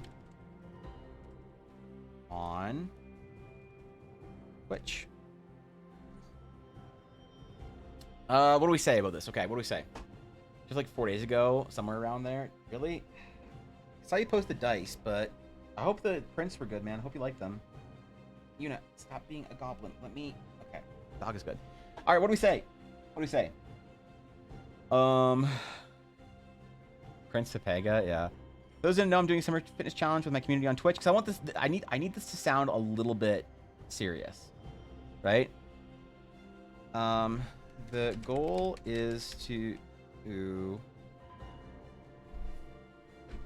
walk 300 km by the end of the summer, and I'm making little printed badges for everyone who does so.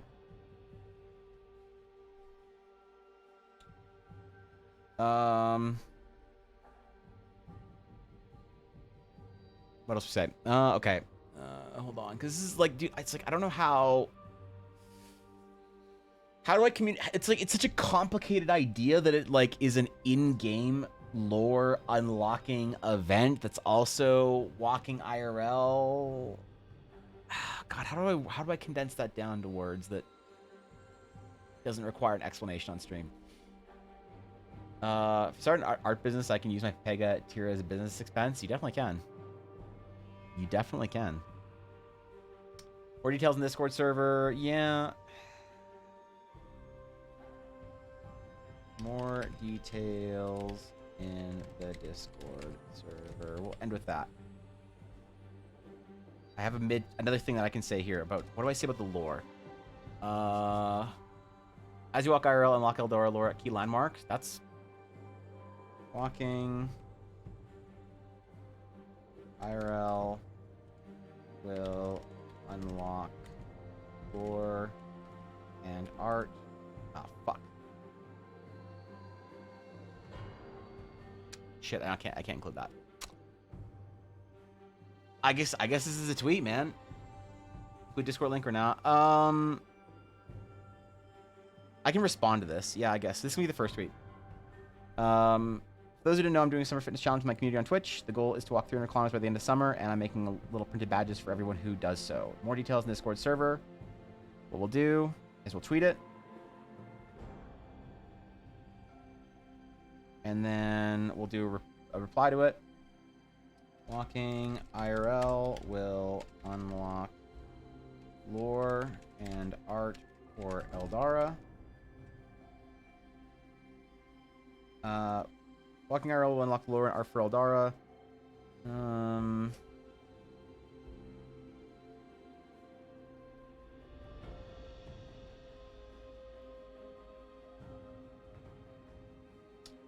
I want everyone to go on some adventures this... No, we're gonna go on some adventures this summer. In game and IRL. Walking IRL walk or unlock some lore and art for adventures. I want everyone to go on some adventures this summer in game and IRL. Can't wait to see what they're. Oops. Why is this so? And wait to see who's out there.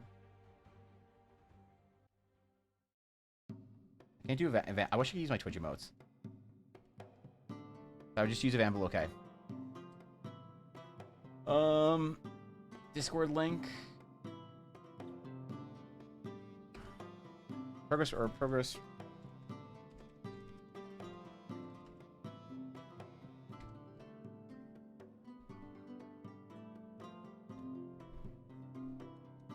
Walking IRL will unlock lore and art for Eldara. I want everyone to go on some adventures this summer, in-game and IRL. Progress updates on the server. Can't wait to see you out there. Okay, fuck it. Whatever. This is the tweet. If people like it, great. If they don't, that's fine. If we just... Okay, boom. Why can't I can't even talk in my own chat. What the fuck? On Streamlabs. Are you kidding me?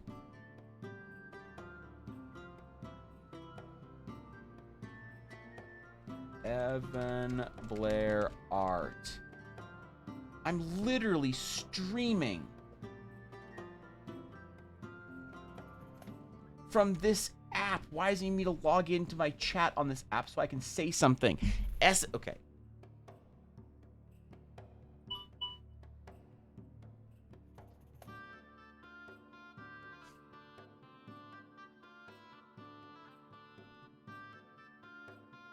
Remember this computer. Nah, fuck it. What?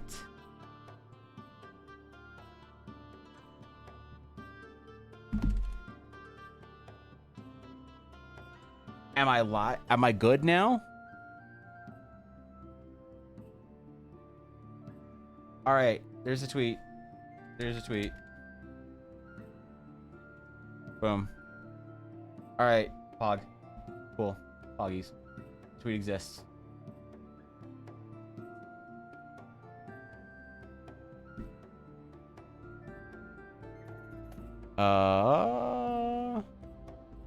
Cool. Cool. Okay. All right. There. It's out.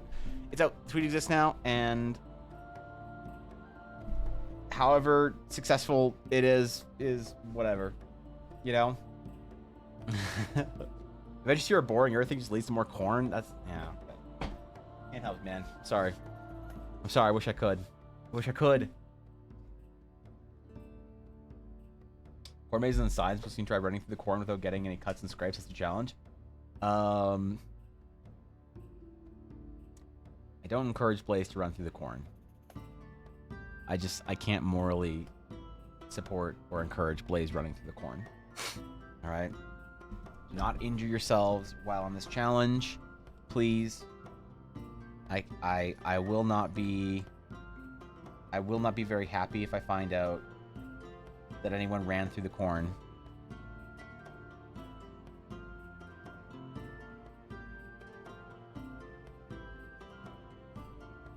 What? Wait, where's our fill? Fill 70. Fill 50. All right. Okay.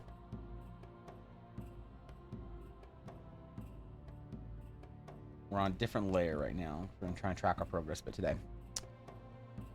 So I'm not going to do as much shading. I know it sounds like that's kind of dumb because, like, of course I'm doing a lot of shading. I'm not going to do as much shading as I did, like, on Amelia because we have a different intent for this piece. The intent is to paint it. Because, yeah, we can talk about it now. I wanted to give a little bit of a chat about, a little bit of an explanation on where I've been at artistically. Part of my original, like, I don't really know. While I'm just working on this, I'm gonna monologue about things that nobody cares about, as I usually like to do. So I don't really know a lot of times why people want to follow me on Twitch. Okay, it's like very weird and surreal to see, you know, faces and friends and names that I recognize. You know, almost I think every single name that I've seen in chat, today I know a little bit about, and I like have some sort of connection with and like an appreciation for everybody that has stopped by stream today. And that's like a very privileged experience, a very fortunate experience to have on Twitch. It's sometimes weird where I think about like, well, why does anybody watch my stream? And sometimes I need to connect with the original concept that I had. Before you start streaming, you need to think about, well, why is anyone going to watch your stream? What are you going to do? What is your stream story going to be? If you had to tell somebody, hey, I stream, and they say, what do you do? What do you do? And for me, I never wanted to be a master artist doing master art things because I don't think I'm good enough. But I'm on my journey to becoming a master, hopefully. Hopefully. And so I need to be very honest and upfront about what I'm doing, where I'm at, my challenges, things like that, right?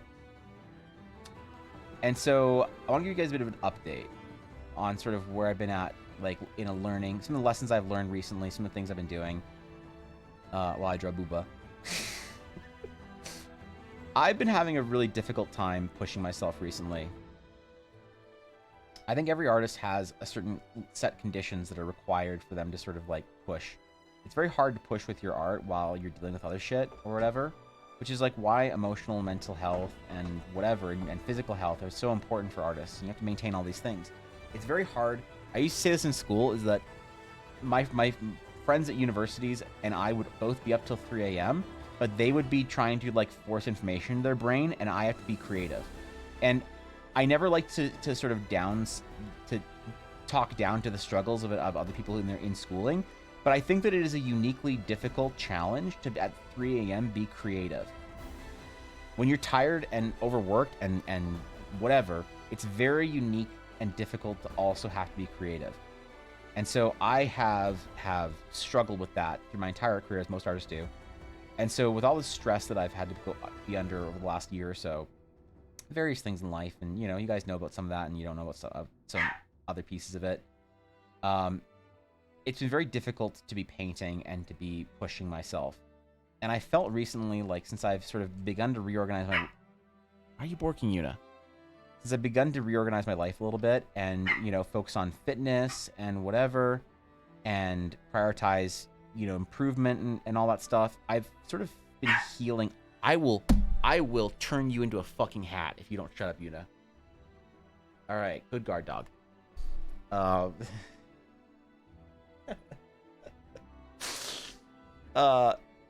There's somebody in our house right now. Somebody over helping Ella out, I think. And so Yuna doesn't like strangers she doesn't know in our house. So that's why she's up here with me. What? What are you crying for? I'm gonna hold on to you. What are you crying for? Oh, it's okay. Here, I'll hold you for a minute. So yeah, but recently I found sort of my groove again. And I think it's important as an artist. Here's the lesson. If you ever feel like you're sort of stuck and you're not improving, sometimes improving, and I think almost all the time, improving other aspects of your life will always make it back to your art. It's like if you're stagnant, sometimes sitting back and asking yourself, am I healthy? Am I eating well? Am I going to the gym? Am I exercising? Am I mentally okay? Are my friendships good? Are my family connection? Whatever it is that's important to you.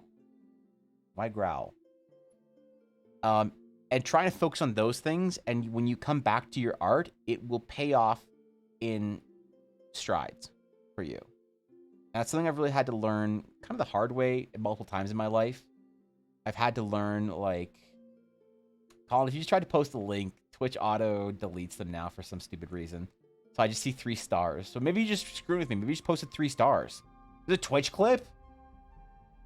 Waz, can you permit 4Gs? I don't know if it works or not. If the exclamation permit... Actually, hold on. Does this work? I think I can just right-click your name and...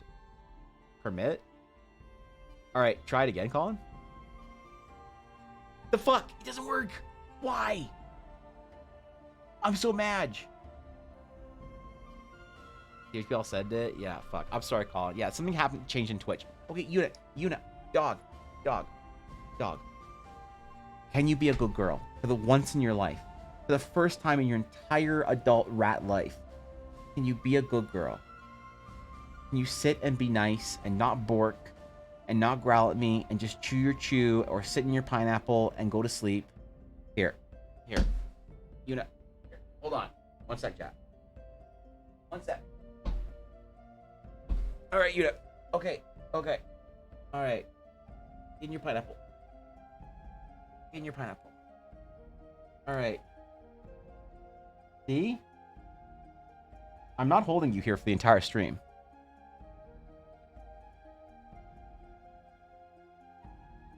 I'm not holding you in the entire stream. Don't get comfy. What are you doing?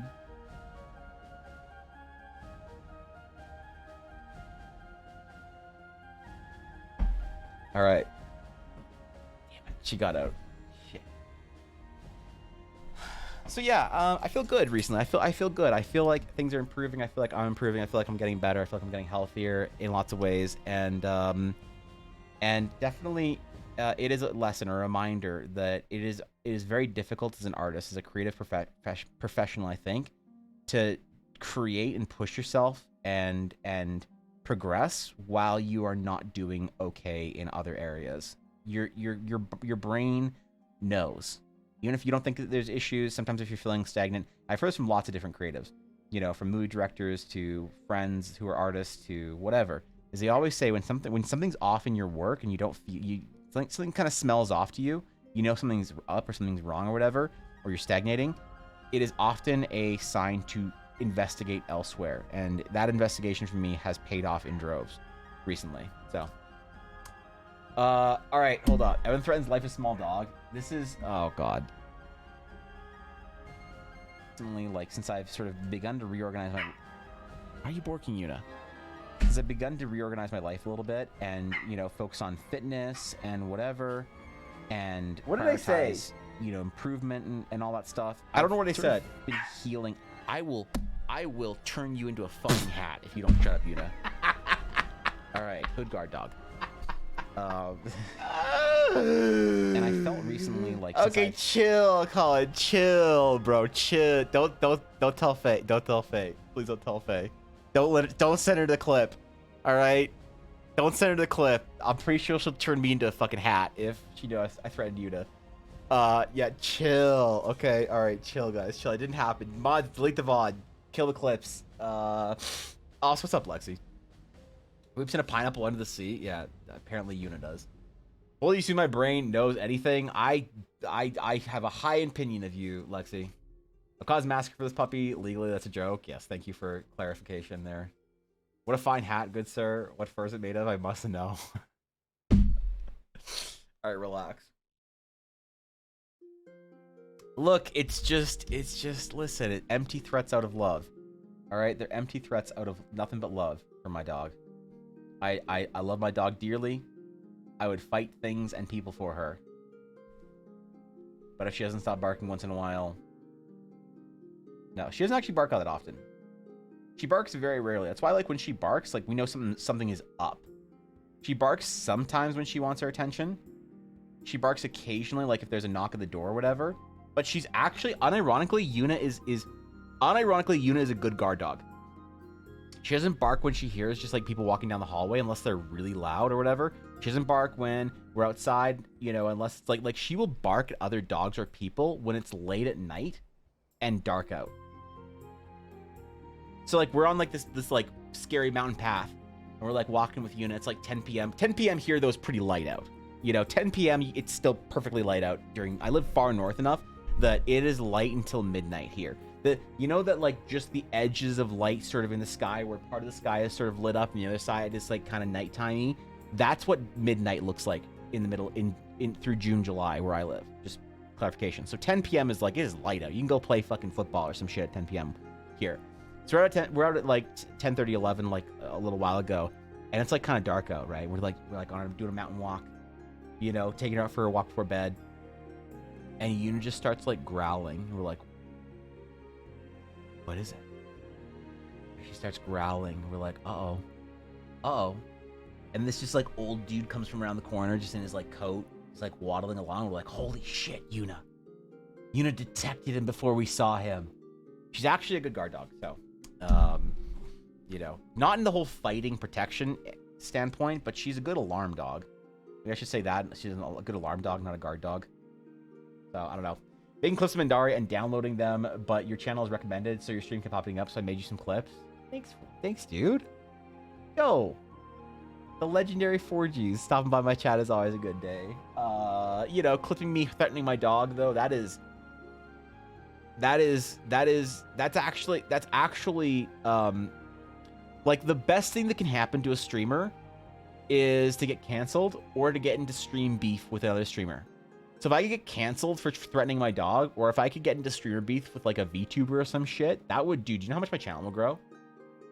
Bro, like that is one of the single best things that could ever happen to me. So listen, I appreciate it. Colin out here looking out for me, man. What a bro. What a fucking bro, dude. Holy shit. Nice clickbait pick. Yeah. Wait, am I farming a thumbnail? Mods, check the thumbnail on Twitch yet. Mods, where am I in the category? In our category. Have I farmed a thumbnail yet? I'm making an AI clone of you, but haven't got around to it. If I could figure out how to have an AI clone of me, and I could do a Neurosama style stream where I just watch my VTuber draw my own art in my own style and talk shit about stuff, like, dude, could you imagine how chill a subathon would be?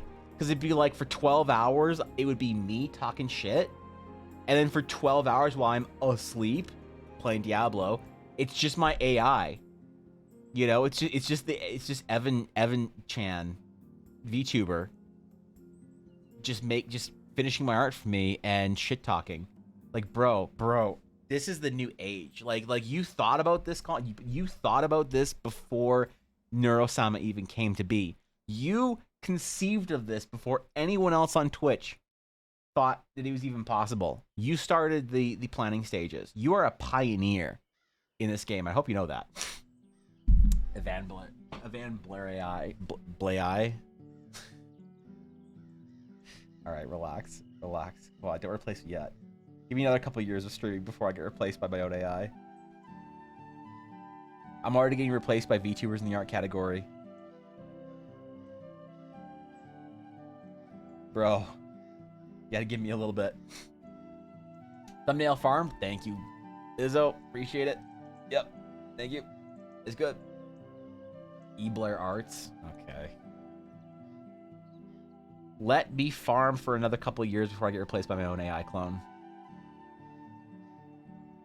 What if people like the AI clone me more?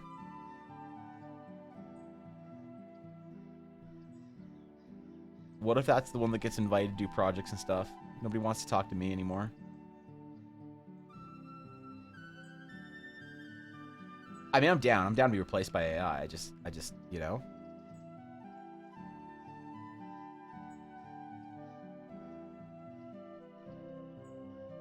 It'd just be nice to have a little bit more time.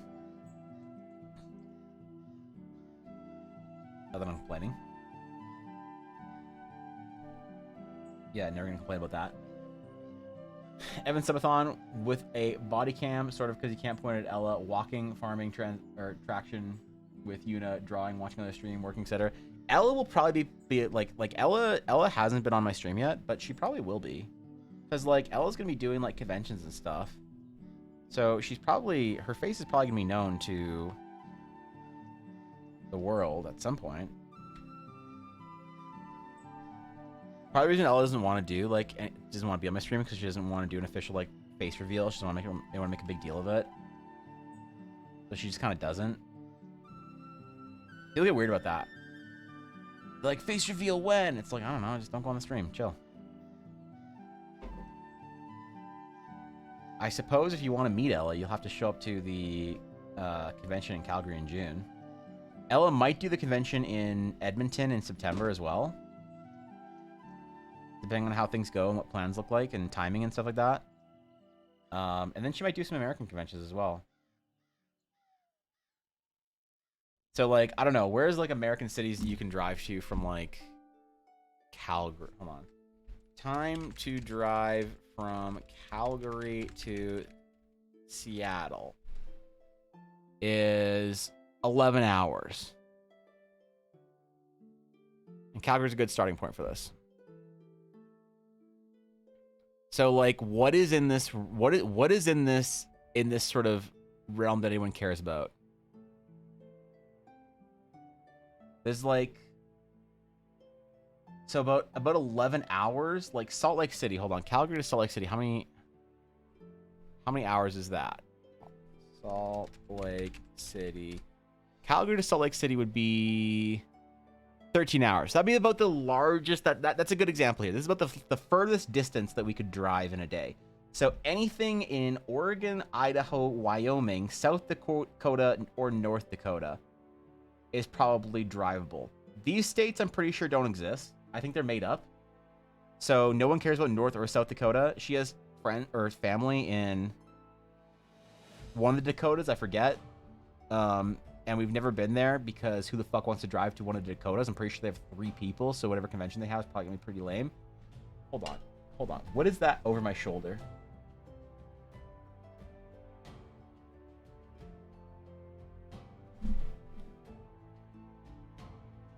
Yes? Okay, anyway. So I don't know. Are there any good conventions in Boise, Spokane, Bozeman, or whatever city is in Wyoming? What's the city in Wyoming called? Does Wyoming even have a city that people care about? Gillette? Is there a Gillette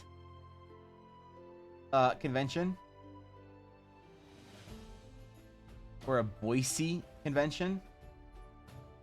Or a Salt Lake City convention? Maybe Salt Lake City probably has one. I feel there's a lot of people there. Salt Lake City and Denver are pretty big cities, right? Denver's probably too far away. Yeah, Denver's 14 hours. That'd be brutal. It'd have to be a day trip. It'd have to be even if it's a brutal day, 12 hours is about as much driving as this could do in a day. So, okay. All right. So yeah, so she might do Vancouver or Edmonton or fuck Saskatchewan. Fuck Winnipeg. Okay, Una, I'll hold your chew for you. Goblin. La Goblina. I don't know. So yeah, we'll be around, I guess. It'll be fun.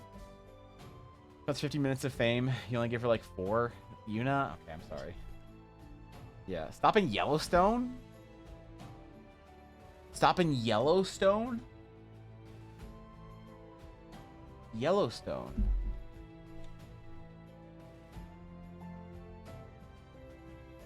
Chat, we forgot. We forgot about Yellowstone. What if Yellowstone erupts? We all forgot.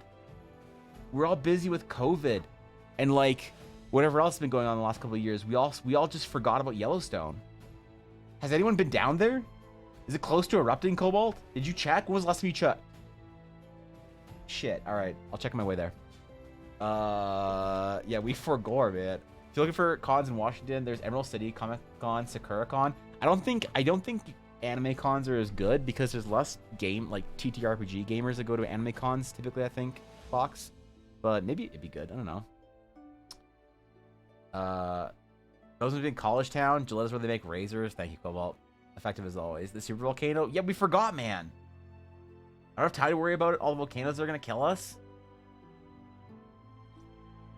Hold on.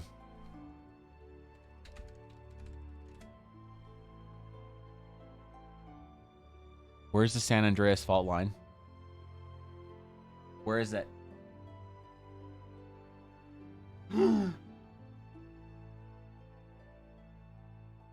Dashto's on this side of the fault line. Does he know?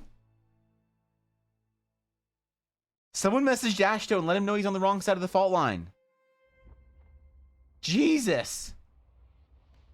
We forgore. How did we forgore? The Alundis core might erupt. If the Alundis core separates, then Lurking and Dashto. working on Craven Edge for Damn my it. cosplay. Wait, that sounds wicked. Mitako. Mitako, thank you for the 2 years. What the fuck? But did you forget? Did you forgore about the San Andreas fault line in Yellowstone? Chat, we forgore. We need to tell people about this. Shit. All right. All right. Someone sent Dash a message. Check on him. Make sure he's all right. Make sure San Andreas hasn't cracked in half. I'll be here. Don't worry. I'll be here. And Dash needs a place to stay because San Andreas. Yeah, it's fine.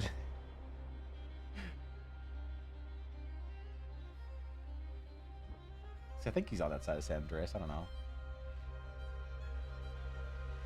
I don't know if we have any volcanoes or shit in Canada, but if we do, I'll keep you guys posted on it. I didn't forget the fault line as I didn't know about it. All right, well, now you know. Okay. Now you know. The fault line's ready to explode at any point in time. We gotta remind ourselves about Yellowstone every couple of weeks so we don't forgore.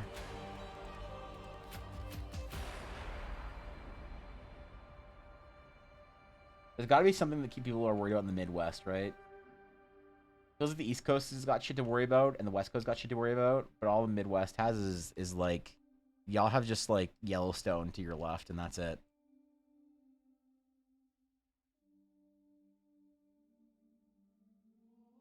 Good thinking, Cobalt. I'll stop there on the way down next to the geysers. You have tornadoes? Oh, yeah, I forgot. Sorry.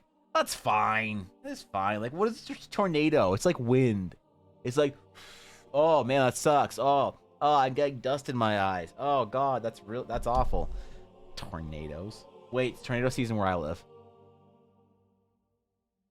Wait. You know what's scary? So there's like a map of Canada. So, like, let me show you a map of Canada. There's, like, mountains. Okay, this is like the Canada that matters. All right, and tornadoes could happen here, and I live like right here, because like there's supposed to be a certain area like gap between the mountains and where tornadoes can spawn. But like if you zoom in, there's like mountain and then where I live, and our tornado spawned right here, and then went around us last year, and it wasn't a big one. It wasn't a big one.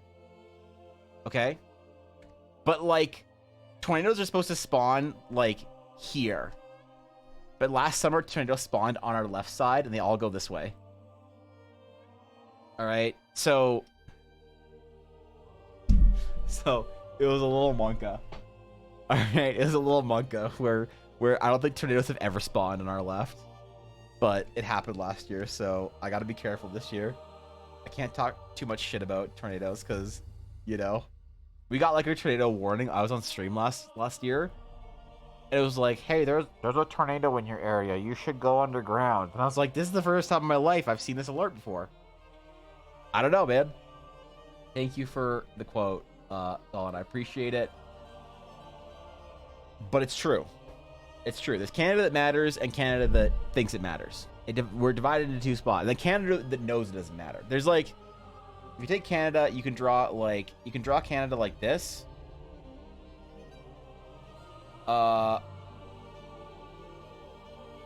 This is Canada. This is a map of Canada. So this is Canada that matters. This is Canada that doesn't matter, but thinks it matters. Okay? And this is Canada that knows it doesn't matter. That's how Canada is divided. And these guys just want some keys there, bud. That's all they care about. Anyway. Wait, why can't I delete it? Wait. That's the entire thing. Okay, we're good. Yeah.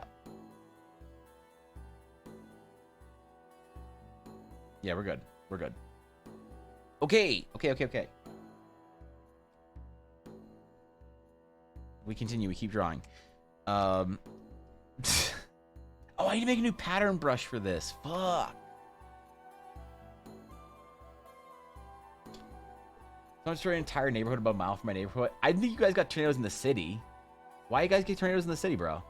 Did you see Craven Edge? I mostly done see that gem and pummel. Hop in stream topics. Your fallen homies. How many fallen homies do you have, Guapo? Think only mods could add quotes? No, mods. He did it, man. It worked. Montreal hate? Montreal knows it doesn't matter.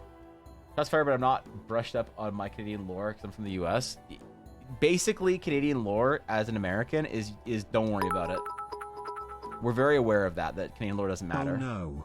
I have to create a new pattern brush. I hate it. I definitely didn't intentionally delete all my pattern brushes to recreate them. Actually delete all of them.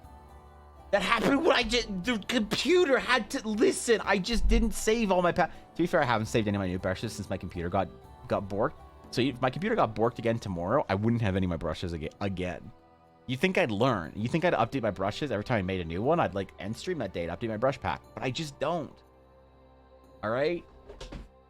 You think I would? You think I would learn my lesson? But it's gonna take at least a couple more times of losing all my brushes and all my progress to figure out what the fuck I'm supposed to do.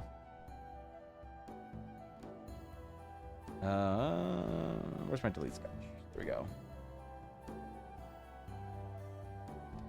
I might not put all of these dumb Astral Sage floaty bits in behind her. I might put like 2. Or something. I don't know. We'll figure it out. Okay. Pattern brush. Do I want to make a new one? Okay, let's make a new one. Alright, you guys convinced me. I'll make a new one. Alright. Don't worry about it. Yeah. Okay. Alright, so it's going to be a pattern brush that goes up against an edge or something. Basically, we want to have one shape. We want the shape to look like a leaf or a petal of some variety. We want it to be thick enough that it can be shrunk down pretty small, but detailed enough that it looks interesting. It looks like it's a unique pattern.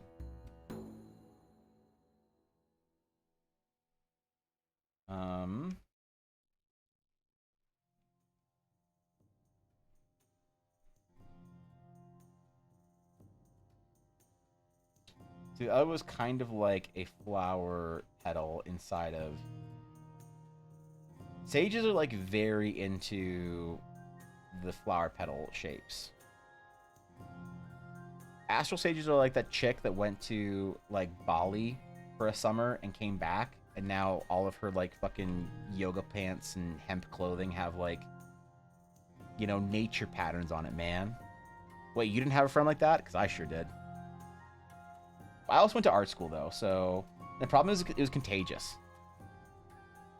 The yoga pants thing swept through my class, where like a bunch of the students in it over summer, like from 2nd to 3rd year, went to Bali and like did some other backpacking around Asia, and they all came back and they were all wearing tight ass yoga pants and like I don't know, man. Listen, art school, don't judge it. What's up, Sam? Nice to be available for stream once. Good to see you, dude. Been making clips. Have a good stream. All right, Colin. Always a pleasure to see you, my friend. Seriously, bro. Thanks for stopping by, man. I appreciate it. Thanks for clipping me out of context, too. That's, you know, when I get canceled and thus grow 10x on Twitch, I'm gonna have you to thank, so. You're wearing yoga pants with butterflies. Did you also go to Bali? Things to come back in yoga pants? Don't worry about it, goodie. Nothing wrong with yoga pants or Bali. It is just funny how contagious it was. Because then everyone else in the class started wearing that shit, except for the nerds. Because my class had, like, the nerds in it, you know? Like we were the boys. We just talked about Gundam and video games all day. And a bunch of the other, like, students were like, dude, man, what social responsibilities are you trying to like communicate with your art?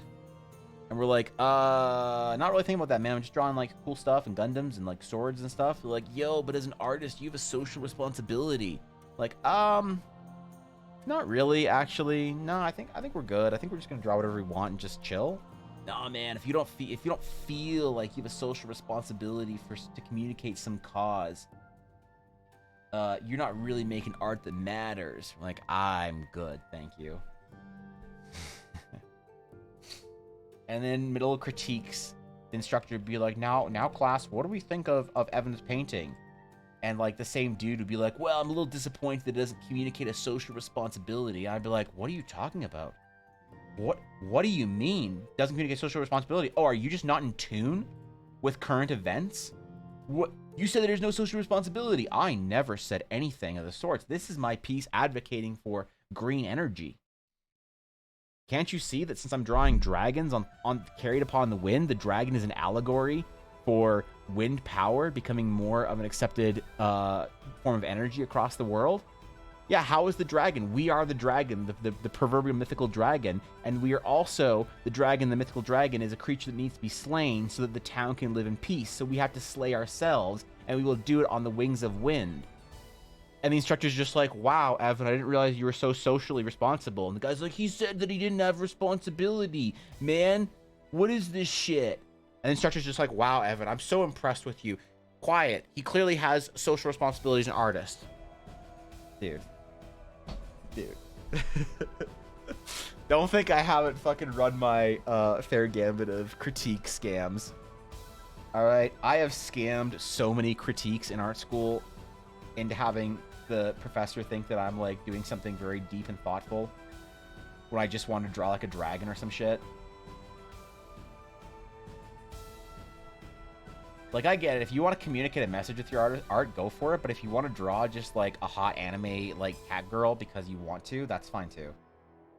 I really hated that and resented that in art school. There was such a pressure to like try and be a socially responsible artist. We had actually a class about propaganda in design. It wasn't an illustration. It was in the design component, where basically it was a class about ethics in art and how you shouldn't use your art for propaganda. For like, it talked about like Soviet propaganda and like Italian fascist propaganda over like the 20th century and shit like that, and just all those things. And it's basically like now, class, you're gonna swear that you're not gonna use your art and design skills to prop up tyrannical dictatorship governments in hostile genocidal regimes. And we're like, okay. Why do we need an entire class for that? So look, because sometimes you're like, damn it, I thought I was just drawing a logo for something. It turns out it was a whole, man, shucks. Happens to everybody. Like, relax, art school. But that wasn't in our like illustration course. All right, set to black. Always set to black. Edit, define, brush, preset, sample brush. We're going to go to Scarlet. We're going to change our brush. We're going to space it out. It's kind of close. We're going to shape dynamics. Angle jitter is direction. We're going to space it out a little bit more.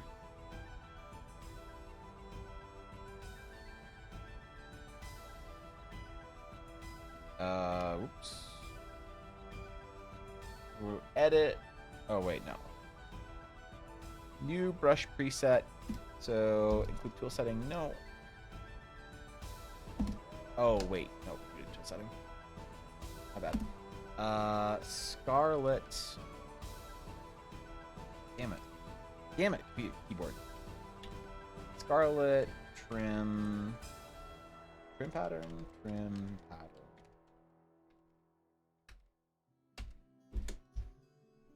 Why is it eraser?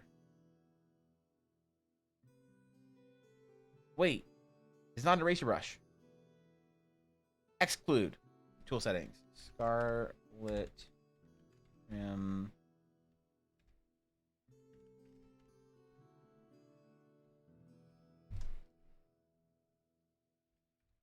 Okay, now we go to skeleton pattern. There we go. All right, how does it look? Ooh.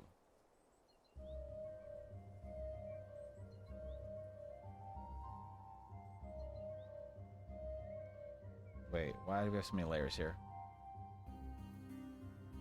Merge that layer down.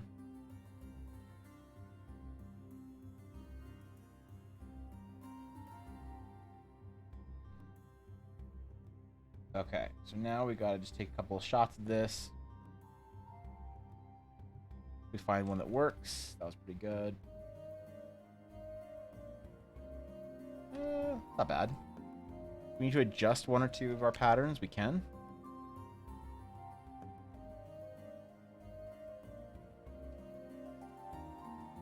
We want to get it to be mostly correct.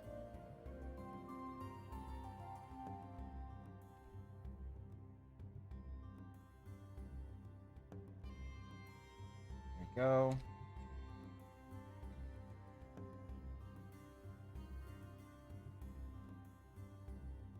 And that one. Cool. Now we select a real eraser. Whoops. Aha. And look how we just cheaty pants the pattern. Look how easy that was. God.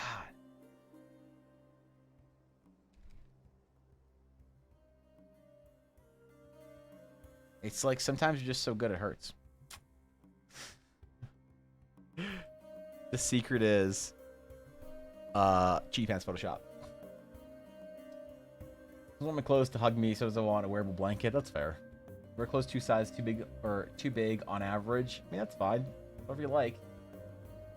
They don't have social responsibility in order to subvert expectation of professing values in public forum instead of representing through our art to let it speak for ourselves. This essay, I will. Yeah, dude, I went on in art school. I went on fucking rants and critiques. It's like, do I have a professor that like gives a shit about that kind of stuff? Yes. Then make shit up and bullshit constantly. If no, then just chill and do what you're gonna do. Anyway, it was such a bullshit ride for some courses in art school because some instructors would like base your entire passing grade off of like whether or not you were being a socially responsible whatever individual and were representing like all these causes and shit. And other instructors are like, you're going into a production industry, you're going into business. So if you are like creating art as a business, then that's fine, you know, which is where most successful artists go, is they go into production. That's why like all the best artists and musicians for like classical styles and whatnot are all making video games and movies, because there's no patrons anymore. There's no patron of the church to like pay the best painters to paint like images of, you know, divinity or some shit. No one's paying people to paint Mary and fucking Joseph and Peter and whatever anymore. It's all video game companies and film companies. That's where that's where the traditional classical artists have gone. You're wondering where the lineage of like, you know, the traditional Medici whatever artist and the Académie de Beaux in France, that lineage is found in the production industry. And so since it's considered like a business industry, you know, that's how classical training for art is conducted now. Is you consider the best technical painters and technical schools train you for that industry. It's not about like gallery showings and government grants. If like you're in an art school and you want to be like a very traditionally like classically trained painter, that's like, you know, whatever. If your program is teaching you how to get grants from the government, you might want to rethink your program. That's like a general rule. It's like a red flag. Because all the best schools don't have like grant training. Like, why would you need a grant? You're gonna go work for like a studio or go freelance. You don't need a fucking grant. Which like upsets some artists, but like whatever. I'm not trying to upset any artists. I'm just referencing the unfortunate or fortunate, depending on how you see it, truth. Was AFK to 2-hour break? I didn't go for a 2-hour break yet, but I should. My water is almost dry. So, post it, Evan. All right, what do you got? Let's see. This is your cosplay. Hold up. Stream topics. Excellent. Wait, an excellent thumbnail. That. Thank you, Blaze. That's your cosplay. That's pretty wicked. Looks like dark obsidian. I like it. That's Pog. Hope the whole cosplay turns out. Okay, I'll be right back. I am going to grab any water. And when I return...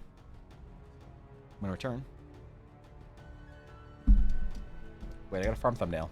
My bad. Okay. Yeah, we're farming thumbnail now. Alright, maybe like 2 minutes.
What is this shit?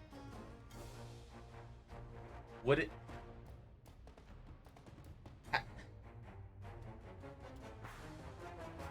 Can you not? Can you not? Hi. Oh. You streamer now? Yo, chat, you guys okay if I go AFK for like 2 hours? I'll just go AFK for 2 hours. Oh, I can't do that. If she ever gets more subs than me, I'm just quitting streaming. So she's streaming? Do it?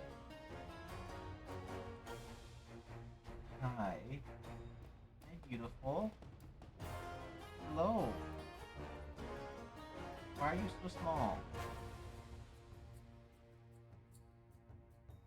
Come on, baby. Hello, Yuna. Hello. No lickies, okay? You good? Are you good? No lickies. I don't want to go wash my hands. Oh. What do I do now? What do I do? He's getting comfortable. What am I supposed to do? I'm supposed to be making art today, you know. Is this normal? Is this like normal dog behavior? Because I'm worried. She's never this kind of a good girl. Play, take a break. All the content you need to stream. Is it? Just sit here for the next 2 hours? Alright, you're streaming now. You're deciding what we do for the next 2 hours. Dude, I weighed her the other day and she's 7 pounds now. Bruh. She's a whole ass 7 pounds. You know? She's growing up. Oh. You wanna sit on lap? What? We'll see what she wants. You want down or do you want lap? No licky. Yeah.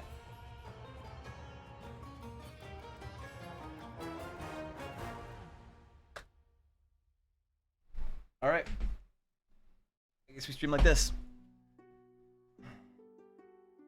I guess we stream like this. I do need to fix my posture when I'm painting, so this will force me not to like crunch over. All right.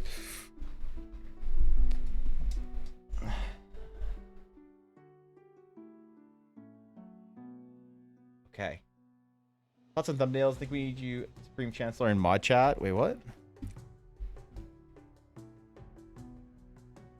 Oops.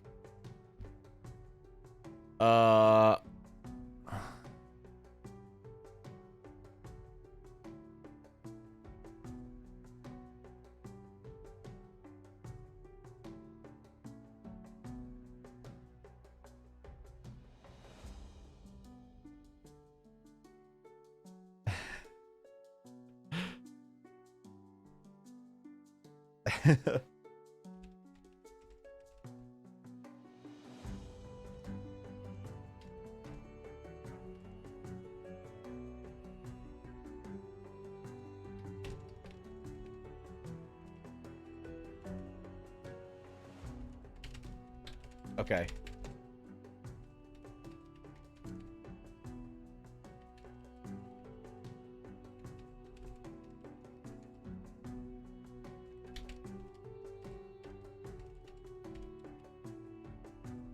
All right, I swear to God, the fucking mods in TDC are like a bunch of hungry dogs. They're like hungry fucking dogs that just need a steak thrown every once in a while. All right. All right. Damn, these mods been playing some Diablo recently, bro. All right. Holy shit. Okay. Thank you, mods. Cheers. Don't move while she's comfy. She's still on my lap. She never sleeps on my lap, ever. Like, ever. This is a unique opportunity here that I have to paint with a tiny puppy.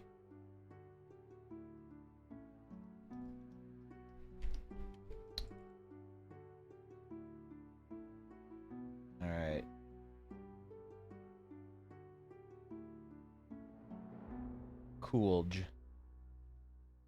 We Gucci. Now, we're working on her... Oh, what kind of fabric should this be?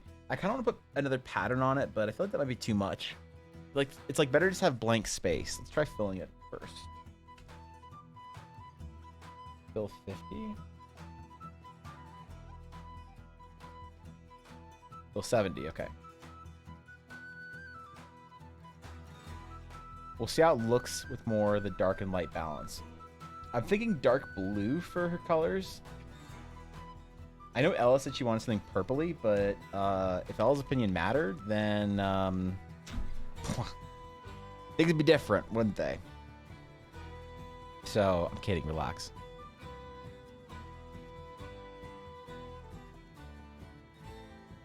Merge your layers into our line work. Now we'll use our line work to form selections here if we can. I'm gonna try and cheaty pants this a little bit.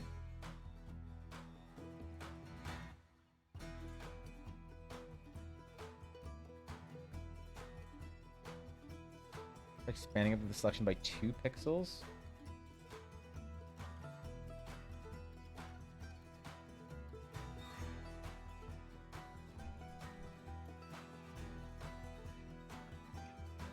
Oh, that's not gonna work. Fuck. Rip. We'll do it by hand.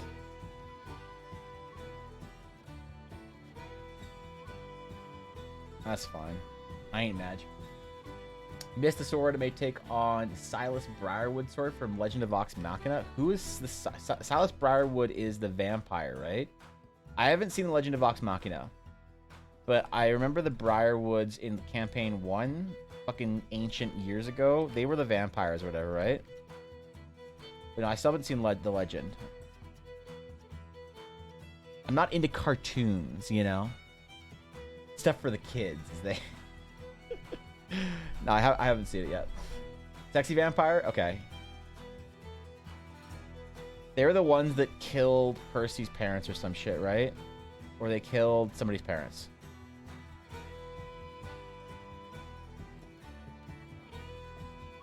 I watched all of campaign 1. I will say that. I watched all of campaign 1. It's been a while. I need updates here. I need refreshers. What's up, Fulham? Please have internet again and getting to enjoy this chaos. Why did you not have internet, Sienna? Did you go off into the middle of nowhere and decide to isolate yourself as a monk-like ascetic? Completely purging yourself of the technological world to live a clear and free perception of reality. Connect with your inner chakra alignments. Because if so, welcome back. Posted ref, yes, he's a vampire. She's a necromancer. Wait, who's a necromancer? Correct? Okay, yeah. Venus, good luck on your math exam. You'll do fine. Just remember, you can bullshit at least 3 out of 5 marks for every math answer. That's how I got through math in high school. If you know how to answer a math question better than the math question itself, you'll get at least partial marks, and that's a passing grade, baby. Maybe it's different in Estonia. Maybe you have a higher standard for grading in your education there. But in Canada, we got the North American education treatment here. So,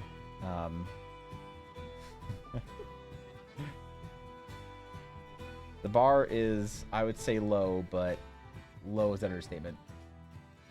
Where you were, Sienna? Later Briarwood. Oh, Later Briarwood is the necromancer. Okay.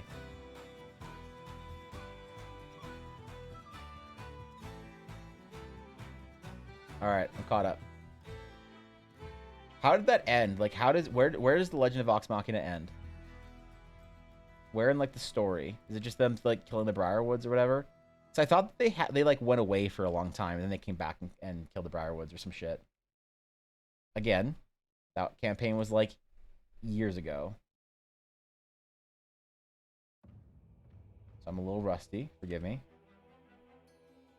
I am getting slowly caught up on campaign 3 first critical role though, so that's a PogChamp. I'm enjoying it. I'm putting it on while I'm working. I'm listening to it when I don't want to like listen to something that's like difficult to listen to. Like if I listen to an audiobook about fucking physics or some shit, I have to like really be paying attention. I'll put Critical Role on when I don't want to try that hard. Kind of nice. Season 1 or 2? Season 1. Wait, what? Oh, sorry. Of the show? Is there 2 seasons of the show out right now? After Case 2020 for now, at least I need at least 50% to pass. Hell yeah. You can get two or 3/5 on every question without actually knowing anything. That is above 2.5/5. So there you go. Be meeting the Critical Role crew in September at the Con of Stoke. That's pretty sick, dude. Which con are you going to? They're the Chroma Conclave arc at the moment. What? Wait, in campaign. Sorry, wait. In Legend of Vox Machina, is there a new season that's out right now? Legend of Vox Machina. It's like airing right now or whatever. Is that? I'm confused now. I thought the second season wasn't like out for a while. If you want to know, essentially my budget planner who oversees all my utilities had to switch providers when I moved to a new apartment. Oh fuck.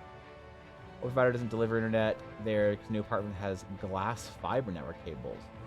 Huh. Okay. Alright. That's a pretty good reason not to have internet for a while, Sienna, but welcome back to the land of the living. Season 1 deals with the Briarwood. Season 2 and 3 deal with the Chroma Conclave. Only Season 1 and 2 are out at the moment. There's currently 2 seasons out. Season 3 is in production. Oh, okay. So Season 2 spans 2 stories. It's not... So Season 2 spans 1 storyline then. Okay, I thought they were going to do 1 story, 2 story, 3 story. I didn't really... I thought they were going to, like, wrap up whatever their story for Season 2 was before they... Okay. All right, I'm caught up now. Thank you. Been out for a while, really. I was going to watch Season 1 before Season 2 came out. Fuck.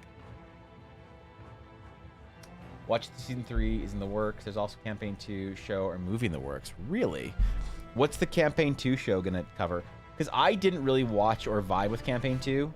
Wasn't my thing. It was a little bit dramatic for me. Campaign 2 didn't feel as classically D&D-y, in my opinion. You know, was not my favorite of the Critical Role. Which is fine. Critical Role should do what, you know, the current D&D community wants, and people want that type of storytelling, so that's awesome. But wasn't my total vibe, so I didn't completely follow it religiously or anything. So I don't really know what happened in Campaign 2. I watched the first maybe 15, 20 episodes of Campaign 2, but everything to do with, like, not being a halfling or Ford being, like, British or whatever. I'm pretty sure I know most of the spoilers of Campaign 2. It's not like... I don't know. It's not like I'm missing any big story beats, but I never watched it, so... It's hard to, like, be in the D&D community and not know, like, the general storyline of what's going on in Critical Role. But yeah. That Season 1 was way more dramatic. Maybe. I think Campaign 2 was more about the individual characters and less about the archetypes. And Campaign 2 felt more that kind of classic, well, not classic, sorry, modern D&D sort of like dramatic backstories and whatever. Campaign 2 felt very theater, you know, which is fine. It's just not my vibe. I like Campaign 1 being more archetypical fantasy. So when I say dramatic, that's what I mean. It feels more like there's more drama on a character level. Campaign 2 is more like story or more about the narrative, I guess. The characters serve the narrative, if that makes sense. So I think like good D&D has character. Like for me, I like to play D&D in a way that my character story will serve the narrative, as opposed to the narrative being a place to tell my story, which is not the most popular way of playing D&D now. You play D&D very much in a like, what is my character's story mode, which is like understandable because it's like you're playing the game. You only care about your character's story. Not like you only care about, but that's like your chief focus. It's just like not the like classic way of playing D&D, and I kind of grew up with that like old school like boomer way of playing D&D. Not even actually super true boomer, because true boomers didn't even have stories, man. They just played fucking. I am like Rengar, the dwarf barbarian. If my character Rengar dies, I have Rengar 2, the also dwarf barbarian. If I were to do the best, then I'd put Calamity above 1. What is Calamity? Hi, Yuna. Oh. She's still so sleepy. Why is she so sleepy? What is this? She never, like, sits on my lap like this. But she's like straight up asleep, man. She's straight up snoring, bro. Good girl. Damn. Windows exams, want to clean my room thoroughly, paint one cabinet white, maybe get some neutral colors, bed sheets. Like, there'll be a sentimental clutter, but right now I feel like there's a ton of trash in my room as well. Yeah, a lot of artists benefit from either their space being very messy or their space being very orderly. The problem is a lot of the orderly artists have a hard time keeping it that way. Like, my room is kind of in a good balance between order and chaos, but I wish that it was more orderly sometimes. You know what they say, Venus? What Admiral William McRaven says. Can't change the world until you can clean your room.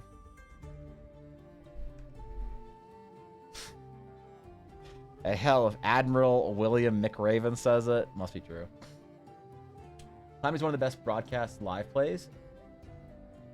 EXU. Oh, Exandria Unlimited. Oh, that was the thing with the guy who played Dorian, right? And that's where like Fern and Dorian and Liam's characters were all created or introduced, right?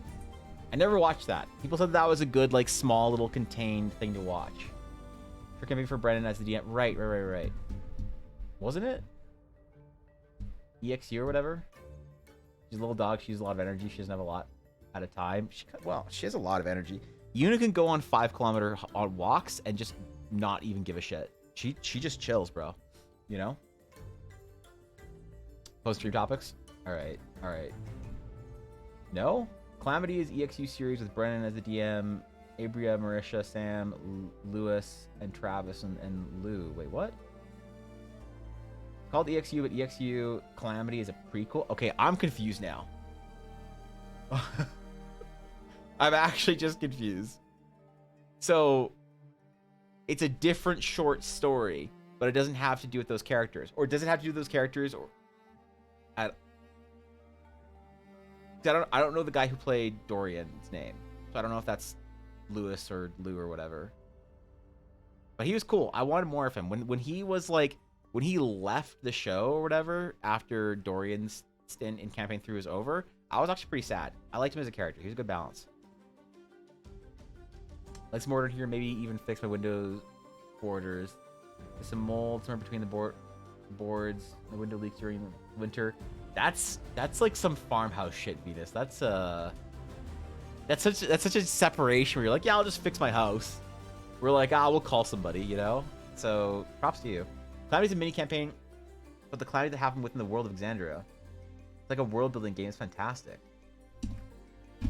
Hold on. Critical Role Calamity. Do I need to have watched anything else besides, or can I just start watching Calamity? Is there anything else that I need to? Because I'll admit I've never watched anything DM'd by this guy, like Dimension 20 or whatever. Because, like, I'm pretty sure they put their D&D game behind a paywall, right? You have to have, like College Humor Premium or whatever the fuck their site is. It's College Humor, right? I'm not just making that up. Because I think on stream once, I, like, finally bent to the will of chat, and I was like, okay, I'll go watch this, like, Brendan dude's, like, DMing. And then I went literally to the link that you guys sent me, and it said that I had to pay, like, $15 or some shit, and I was like, no. I'm done. I'm out. So if you did a Critical Role thing that's like free to watch, I'll bite that. They're just built. I can reverse engineer and ask my dad if I fuck up. Venus, you're amazing. You're actually amazing. Don't listen to many that are free. It's called Dropout. Dropout. Wait. That doesn't ring a bell. Function, you can watch all of the Calamity without the context, kind of like Arcane. Okay. How many episodes was this? I will watch it if it is not too many episodes. If it's like 6 episodes, that'd be fucking sick. That'd be perfect.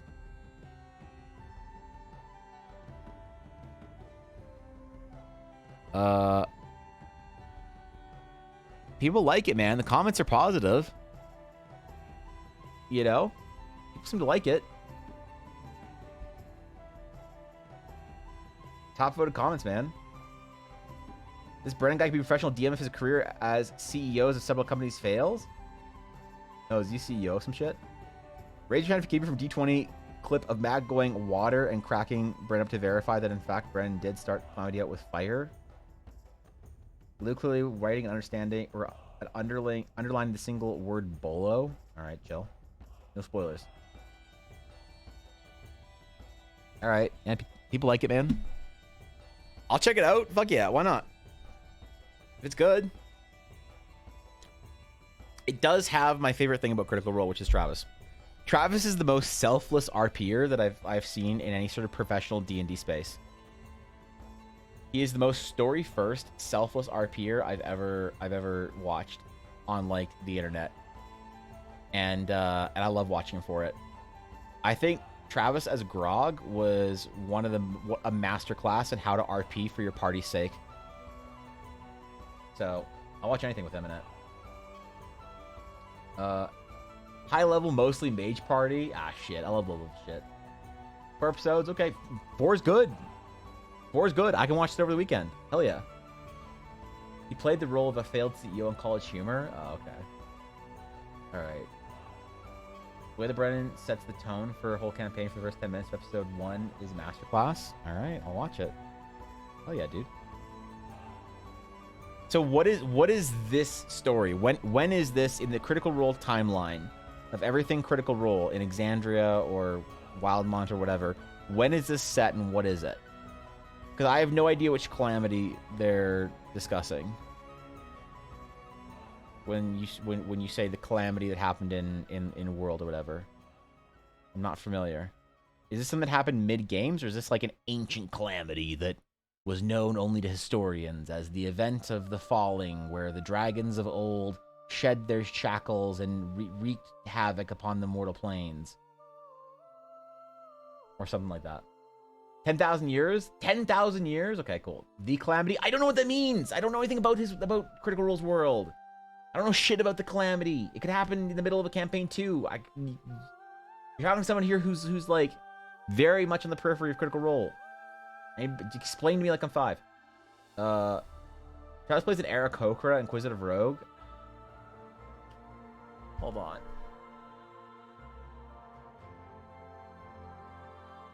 Plays an Aarakocra.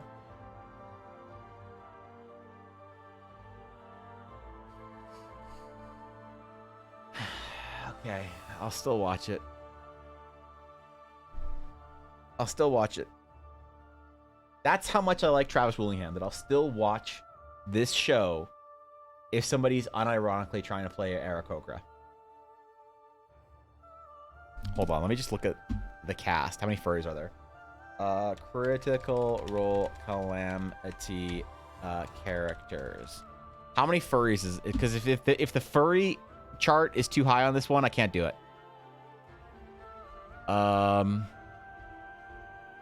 Where's the cat? Okay, what do we got? All right, we got the chick from Fifth Element. We have one of McBluff's characters. We have a classic D&D swashbuckler. We have a furry. We have a merchant from a Diablo game, and we have Uther the Lightbringer. This is good. This is good. This is acceptable. This is a good party. I will accept this party's I will accept this party's application. So does EXU, Exandria Limited, does that just mean like, I thought that was a specific series that had to do with like Dorian and Fern and Liam's character and whatnot. Does EXU just mean other short stories from Critical Role's world? Like saying like Eldara Unlimited would be like small stories from here and there or whatever. Is that like the theory behind it? Because that's a pretty cool idea, honestly. Especially if he has like other DMs coming in here to like run games and shit to tell a story. It's like, okay, tell me the story of how the Shattered Sea got formed or whatever. And then you like roll that up on stream or whatever. Short stories in the world. Okay, that's it. So I thought EXU was specifically like the name of a campaign. I didn't realize that was like a term that for... Okay, that's pretty cool. I dig that. I dig it. I'm down. I'll watch it. No spoil me.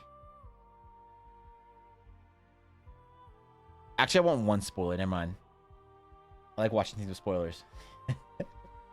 No, I'm kidding. I'm kidding. I'm kidding. I'm kidding. I'm kidding. I'm kidding. I'm kidding. Chill.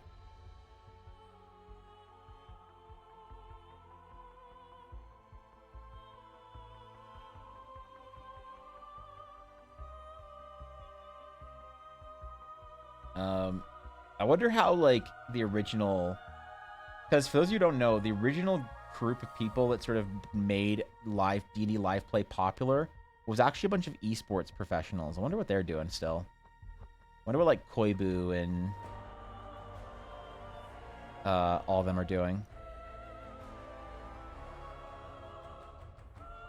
It's, like, really weird that nobody knows who they are in the current D&D sphere. But, like, without them, this D&D shit online wouldn't have been possible. I wonder if they're still making D&D stuff.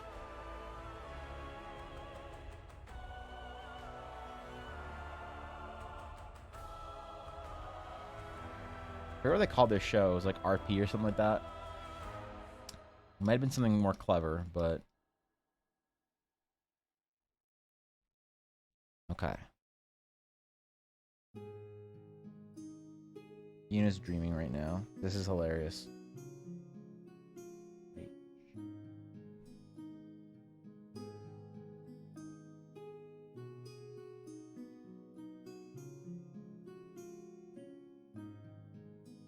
She's like dreaming and she's like kicking her paws a little bit and her face is twitching.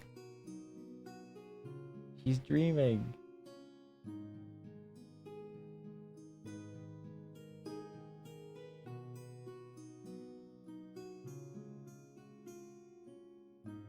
Her little nose is just going.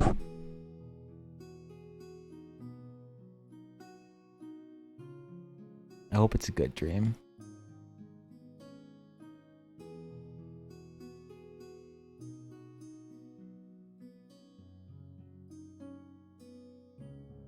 Not sure if you can see her twitching. Yeah, look. Your little legs. Look at her. She's going, man. She's running. She's running in her dream.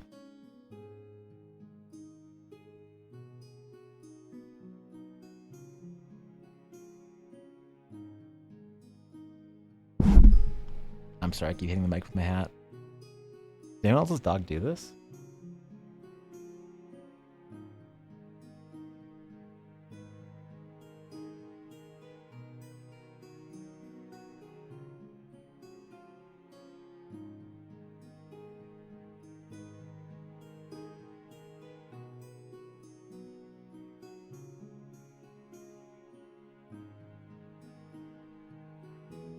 She's still dreaming.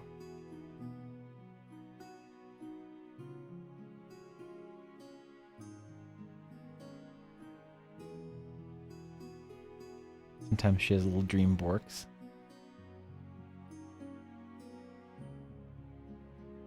Like her eyes are open ever so slightly and you see them darting around. Sometimes she naps with her eyes slightly open. Apparently vet said that's normal for dogs. You can see her little eyelashes fluttering and her little eyes bouncing back and forth.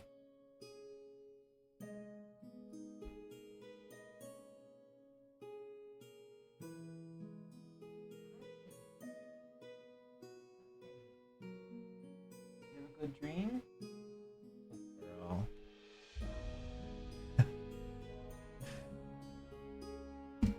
You missed her. I mean, before I moved, she was like, her little paw just kept hitting me in the belly. She was running somewhere, man. Good girl. Aw. I hope she has good dreams.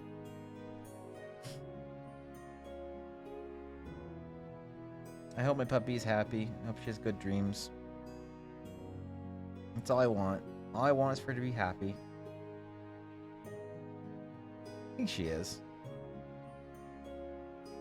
Good girl. Case butterflies, the field of the rune wind. Maybe. I wonder what she dreams about. That's so cute. Her bound until she gets up, yeah.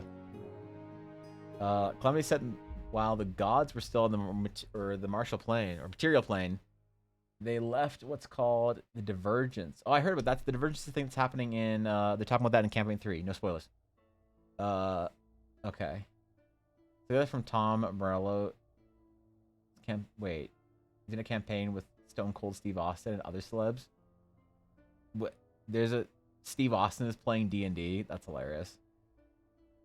The celebrity D&D thing I feel like is a little like I watched a celebrity D&D thing that was just so like I don't know. It's kind of cringe because it was like everyone was just like so excited. This one guy who's like a famous person was playing D&D, and it's like that guy's just like everything he said, everyone was like, oh my gosh. He's like, I'm gonna attack the one in front of me, and everyone's like, oh my gosh, what a brilliant play.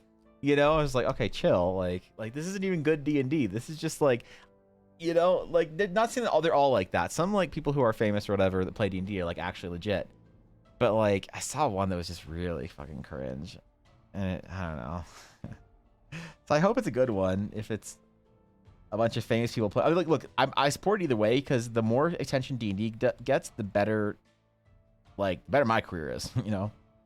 So I'm good with it, man. You want to have cringy D&D games that people fucking love and want to play D&D themselves? Like, hell yeah. I am not judging. I'm just saying that I can't necessarily always watch it. I'm sure some of them are good now. I've just been kind of turned off by it, you know? Maybe if there's like...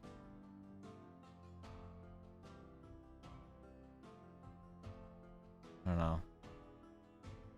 Gotta be some legit people who are successful that are also degenerate nerds. Unella as her owners, I'd be surprised if she only had good dreams. I hope so. I got like kind of like sentimental and like parenty for a little bit when I was thinking about like my brother. I met my nephew for the first time last weekend, I think it was. My brother was just such a different guy around having like a baby. I never heard my brother interact with anything the way he interacted with his son. And he's like, yeah, man, I just hope he's happy or whatever. I was like, oh, shit. Oh, shit. How would you know? He's like, yeah, it's kind of scary because like, I don't know if he's happy. Like, he cries and whatever, but it's like, I don't know if he's happy or whatever. Some shit. I don't know. We're talking about that. It's like, man, how do I know if my dog's happy? How do I know? It's not like she can tell me. You know? Cancel back anyone they're supporting in regards to the action? Maybe. Well, it's not even about support. It's more about the enthusiasm or excitement of it, I guess.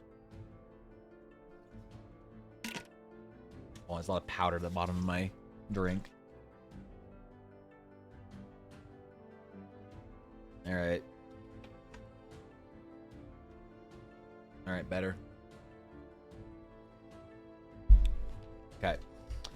Unless you know, or you want to invest in those buttons like Bunny the dog. That sounds like a lot of work. You want off now? Or are you just stretching? I can't tell if she's just stretching or if she wants off. Does this mean stretch or off? What does the paw mean? What is the paw on the belly mean? Is this...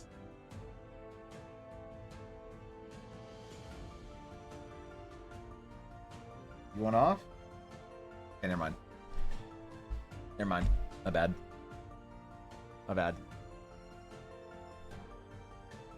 Okay, I'll stop talking about my dog. Don't worry. I'll shut up about my dumb little dog.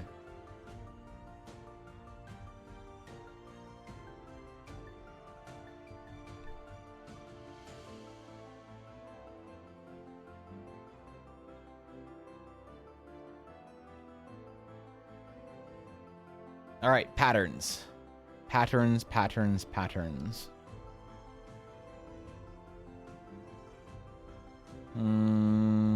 The cloud pattern keeps coming down.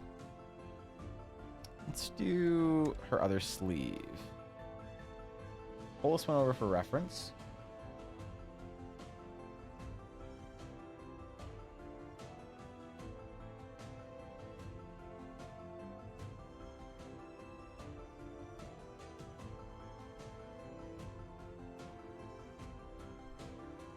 and we draw.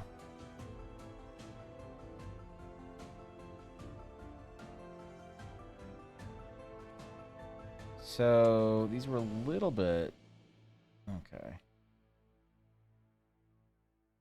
A little bit larger than I had drawn them out to be. Well, I mean, it is in perspective, so actually no, it's about the same. Fine.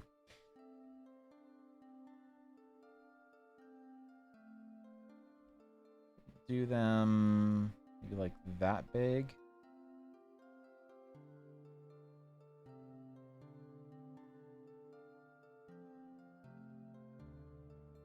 Perfect.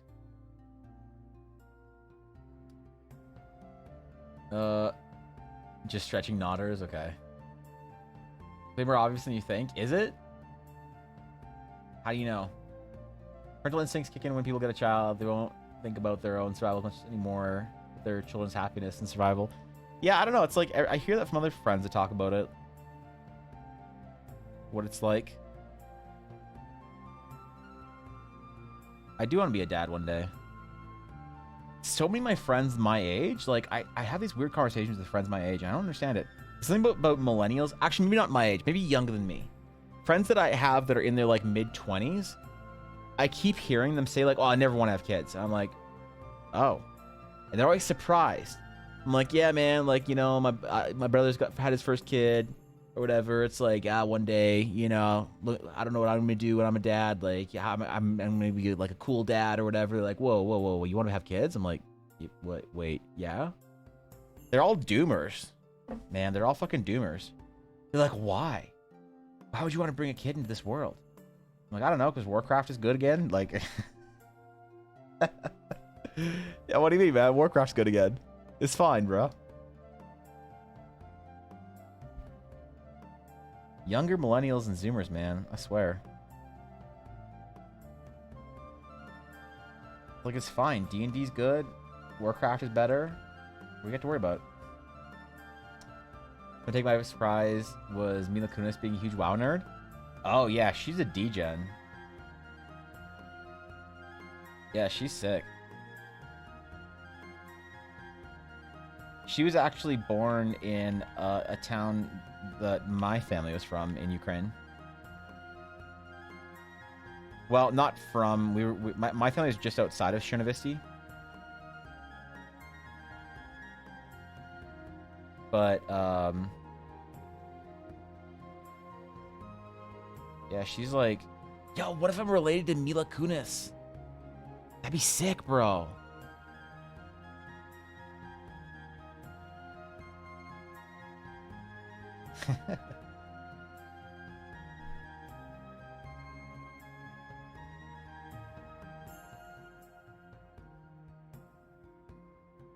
Yo, could be.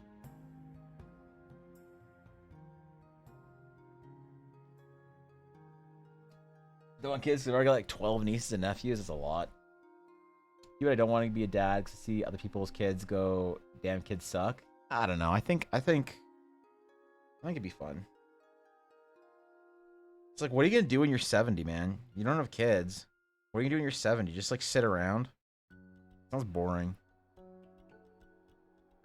Resemblance is uncanny. Yeah, between me and Mila Kunis. Yeah, thanks, man.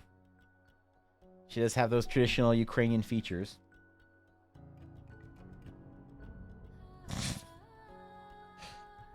Of course, I'm very Slavic myself, so maybe. I don't know. What's a hound? It's chilling, dude. It's chilling. How you doing? Probably related somewhat distantly, maybe. Wonder how many generations you'd have to go back on Ancestry.ca. The problem is, I can't trace a lot of my Ukrainian ancestry. Like, if I do the ancestry thing, I can't trace the Ukrainian for very far back because a lot of that stuff got reset when Ukrainians immigrated. So they don't have a lot of Ukrainian records. For instance, like my great-grandfather that came over with my great-grandmother, their names got changed because no one knew how to pronounce their like proper names. So like on official immigration records, it didn't have like their proper names or whatever. So it's like very hard to then check back. Like it's almost like they became like new people as far as like records and stuff that, you know, those kind of programs or whatever would use were like reset. As have your ancestors ever stole sheep? That's on a different side. That's on the other side of my family. Okay, that's on the Blair side. That's on the Scottish Irish side. Okay, chill. We're not sheep thieves. We're sheep borrowers. Okay, when you are 70 means you can retire on a cruise ship. Yeah, I guess.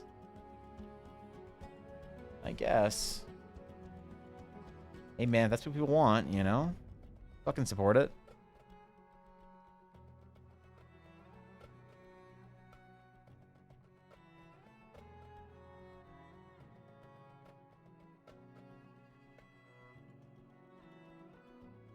I'll be a dad one day. I'll be a good dad. I'll be the cool dad.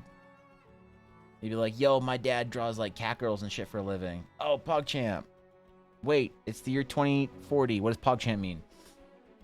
Happen to know what about Polynesian culture? I'm making my first cleric. And I'm taking a ton of inspiration from Hawaii. I mean, I know a little bit about Polynesian culture. I love it. I think it's really intriguing and beautiful. I'm not an expert on it. You know? But I know a little bit about it. Yeah, it's that sounds awesome.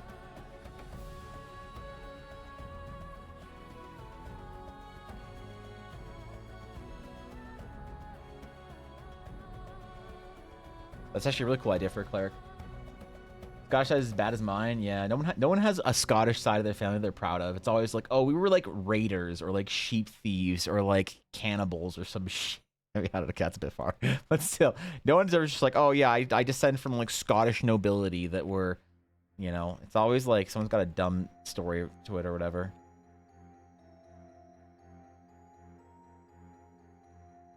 The Irish side of my family is just the Scottish side that got kicked out. They literally got kicked out of Scotland, so they did go to Ireland. Maybe it's the other way around. I think. No, it was that way around, right? Because like Blair is like a traditional Scottish name. Okay, Una. I'm sorry, baby. I'm sorry. I need to readjust my legs. Ugh. It's okay. You don't have to move. There you go. You can sleep on my foot. Okay. Alright. Alright. Good girl. Okay. Bellies. Look how demanding this puppy is. Demanding of bellies.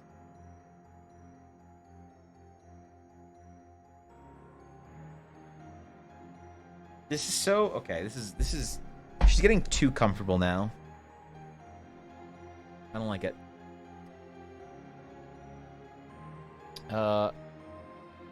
Wait. My clients got exiled for castration. The other was the Black Douglas, which are the Red Wedding was based off of. Oh shit, that's metal. Weird mix of everything. My mom's side is Russian Estonian. My dad's side has several Germanic last names. My name is actually Finnish. Well, that's fucked up, but cool. Yeah, dude.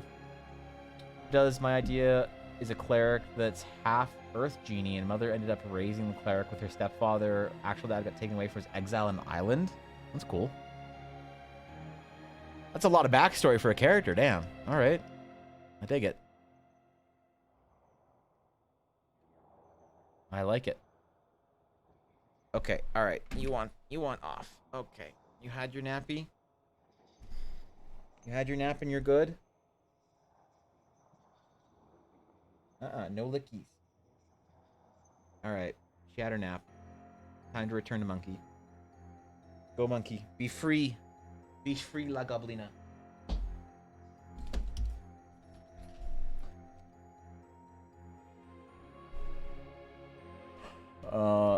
I think the Douglas clan was noble. I mean, noble's a loose term when it comes to Scottish, you know, clans or whatever. Did Scotches grow potatoes or fight the Brits?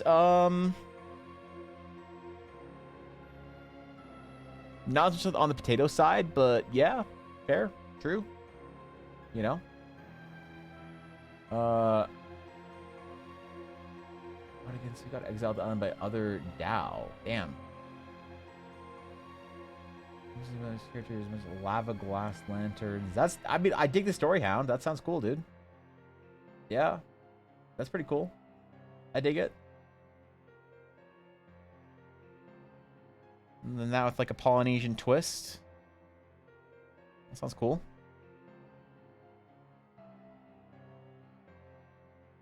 I have such a deep respect and love for the Pacific Islands. I'd love to like go on a tour and like see as much as I could of the different cultures. One day I want to make it all the way to New Zealand. But I don't know.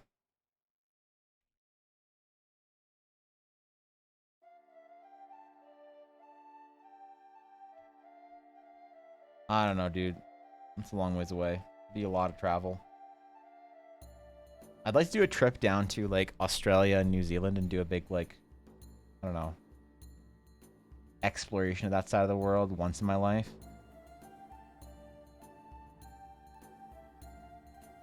But I don't know if I'll ever get to. I'd also probably only go to East Australia, because who has the fucking time to go to West Australia when there's not even a New Zealand there? Like, what are you gonna do? Go get stung by a crab and die? Like, chill. Chill. Lovely, I think I'm gonna go revise, wait, a little for tomorrow and then sleep. Alright, Venus, good luck with your, next days and this week's fitness challenges. I'm proud of you. You're working really hard. And, good luck on your math test. Other people in my family left their home country because insert dramatic horrific event. Me, my family lives in cornfields. Yeah. Are you American as fuck, Blaze? Like, if you trace your family lineage, is everybody like Elias from like the corn, Theodore from the corn, Urias from the corn, Thomas from the corn, just for like 10 generations back? Because I respect people who are American as fuck. Alright, you got a family history all the same. Everyone's like, ooh, my family came from Europe in the 1900s. Nah, man. My family was growing moonshine in their bathtubs. That's part of the Blair side of my family has been in Kentucky for a long time. There are some Kentucky Blairs that I'm related to, and I'll never know them. I bet I could go to a family reunion and go do whatever you do in Kentucky and, I don't know, eat some whiskey or some shit. Excuse me, sir, if yes. way to exercise Australia, the western side or northern eastern side are the only good Australian visiting places. NSW and Victoria are. Come on, man. I still maybe go into the fucking... What am I gonna do? Get in a fucking Land Rover or some shit and like drive across the outback? All right. Yeah, I want some sun-speckled fucking Billabong drinking old man to like call me a wanker or some shit. I just go to like Drumheller, Alberta. Like, come on, what is there to see in West Australia? You know? Like, I don't know, man. Maybe I'll, like, eat a fucking snake over a campfire with some fucking Dundee-ass looking bro singing Waltzing Matilda or some shit. Like, sure, okay, great. That's a good night. What do you do for the rest of the trip? Just be like, wow, look, it's, like, red and dry over there. And over there, for the next 3 days of car ride, it's red and dry. You really want me to go experience the, like, west side of Australia? I shall make a list? Okay, got it. Got it. Alright, I look forward to it. Yep. I look forward to it. German and Polish, Native American English, it's pretty cool. Nothing to my side, one of my far away non-direct ancestors was a knight. Dude, that's so cool. Ella's, like, dude, Ella had, like, a line of nobility in her family until like somewhat recently, like the First World War or some shit. She had like knights and like nobles of certain areas and shit, and then had like admirals in like old people, you know, photos with fucking Queen Victoria and shit. And then she married me, so Our ancestors are probably displeased. No idea where my family comes from. All I know is we come from Cornlands for as far back as I know, which is like 5 generations. That's amazing. 5th generation corn farmer. Holy shit.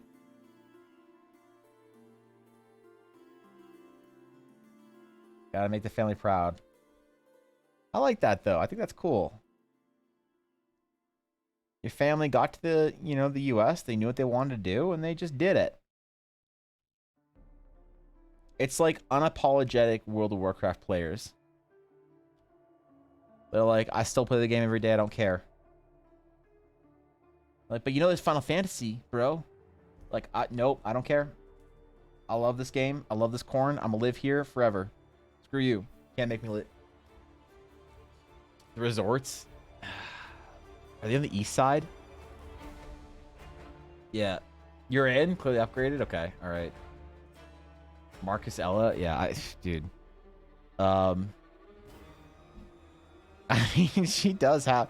So she does have her, like, great-grandfather's sword, which was a gift from, like, the fucking monarch or whatever for, valorous service in the Royal British Navy or some shit. It's like in a box downstairs, all like kept and preserved and packaged and whatnot. But she has a fucking sword, dude.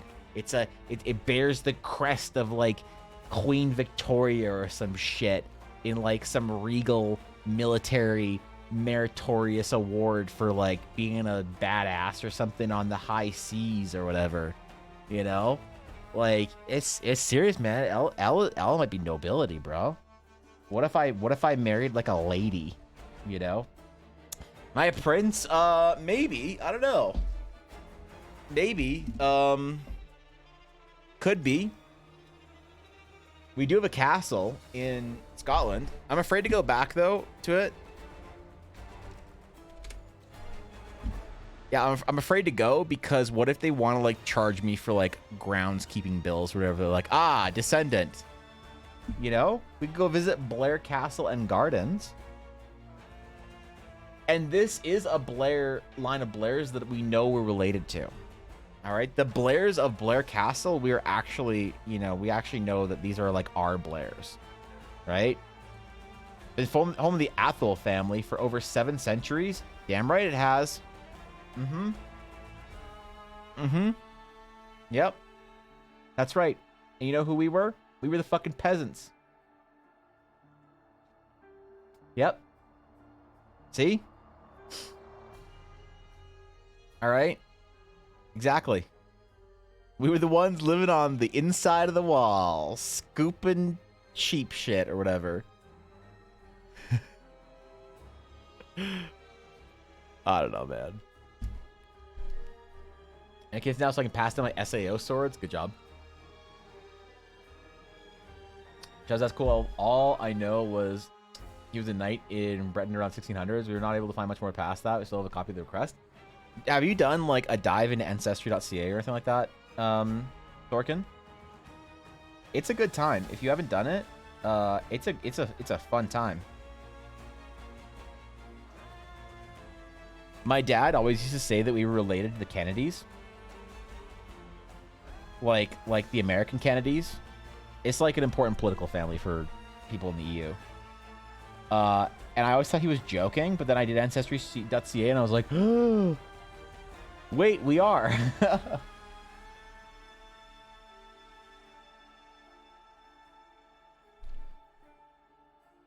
I thought he was always talking shit, but he was right, man.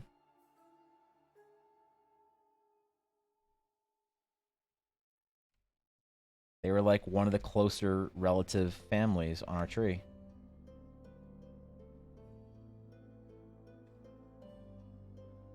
I wish I could have found more about the Ukrainian stuff. If only to know whether or not there's a possibility of being related to Mila Kunis. That's the only thing. It's the only thing I care about. It's the only reason I do it. So, the places you go for... Do you see Athol? I did say Athol. I did say the Athol family. You are correct. Yep, you caught that. Yep. Twitch's update. Wait, yeeted you? Shit. Places you go, the website, ancestry.ca. Is it related to John Bluth and the guy who found the Salvation Army? That's pretty cool. That's pretty cool, actually.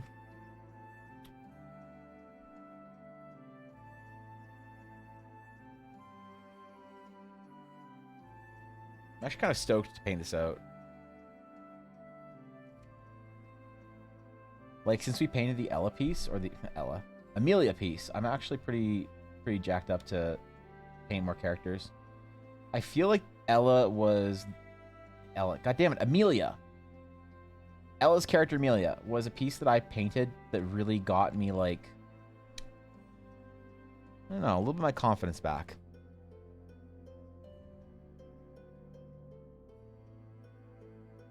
Vine.com?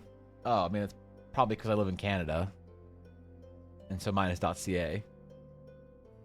Thus, yeah, that's fine. It's probably the same shit. We got some research done. My grandpa spent a lot of her life tracking down our family tree. So we have my grandpa and grandma, our family tree, up to the 1400s on my grandpa's side. That's cool, dude. You might have, like, if you go to Ancestry and you add all that information that your grandma put in to Ancestry profiles of your relatives, you might actually be able to connect with family that you know you have. That's, like, really cool, you know?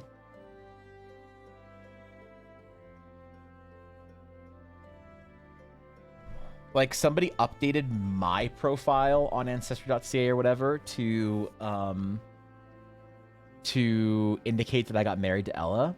And I was like, I wonder who that was. It was somebody in my family, but it was cool. Somebody in my family, like, updated it to indicate the year that I got married to Ella in.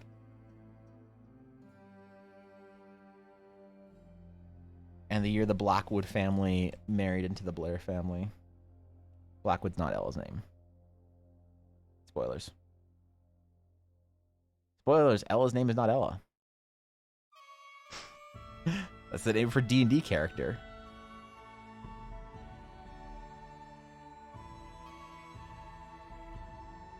Surprise Pikachu face.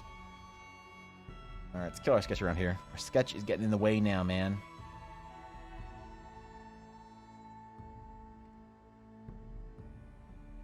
Booth, the guy who popped the president scoreboard Americans. Oh, that Booth. Was that? Yeah, the Lincoln dude or whatever, right? Your immersion is broken. You didn't name your D&D characters after yourself? No. I've never been Evan the Brave in a D&D game. My very first D&D character was by the name of Lucius. Lucius.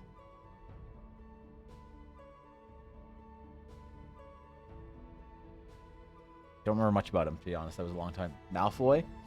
Probably. I don't remember what his last name was, actually. His title was the Perverter.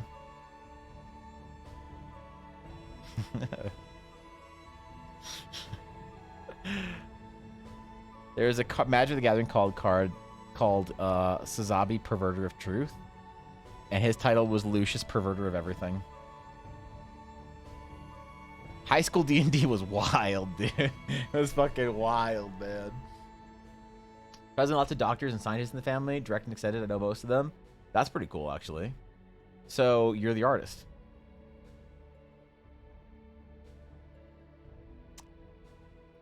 Yep, we're the artists of the family, Thorkin. God. I went to this big family thing on my dad's wife. My dad's wife had, and her family is wonderful. They've been very accepting. You know, they treat Ella and I like family. They treat us like cousins or whatever. But it always does feel bad going to those events with my dad's side of my dad's new family, I guess, my dad's wife's family, because they're all very cool and they're all very nice and very loving and super sweet, and I love them all. They're beautiful, but they're all really successful, and I always feel bad. They never make. There's never any judgment. They never make me feel bad. They're always like, "Oh, that's cool, man." So like, you're drawing stuff. Like, "Oh, that's wicked. You got people that like want to see that. That's cool, bro." Like "Oh, your print store. Congratulations, man. It's like a big move for." But they're always super excited, and I'm always like, you know. But I always just feel bad because it's like, oh yeah, oil, you know, executive billionaire Andy, like medical research billionaire Andy, like finance stock market billionaire Andy, right? Everyone's like an accountant or a doctor or some shit, and I'm always just like, I painted a dragon the last week and 3 people liked it on Twitter. You know, there's always that level of like being the artist in the family, and everybody's like talking about it, like what they've been doing, like, oh yeah, I just closed a business deal with this firm or whatever. It was great. I've been trying to work on it for like 2 years now. We finally closed it. Oh, congratulations, dude. Yeah, it's awesome. Meanwhile, I'm on Twitch drawing an astral sage. Drawing an astral sage, and she's very pretty. She's my wife's D&D character.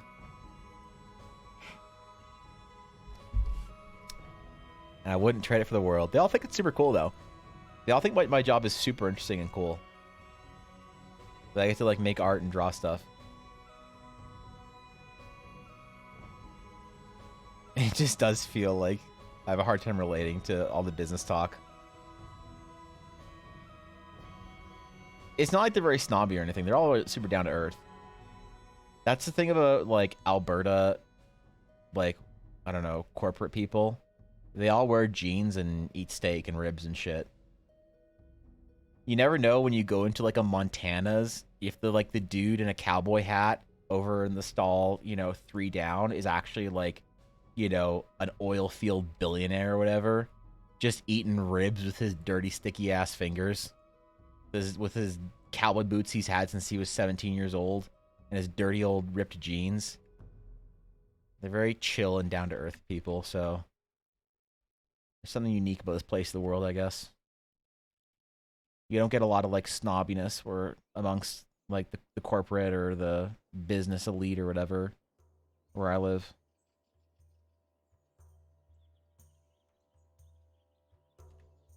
So you never know, man. You just never know. Alright, sick. I'm liking the patterns on this, I'm just realizing. I'm actually really liking it. Is it weird to enjoy your art and to think that your art's cool as you're making it and when you've made it? Because I feel like it's weirdly self-congratulatory to be like, wow, this piece of art's so great, you know?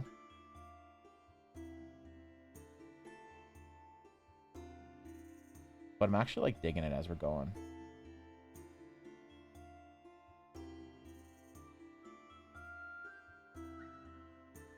All the different materials and shit.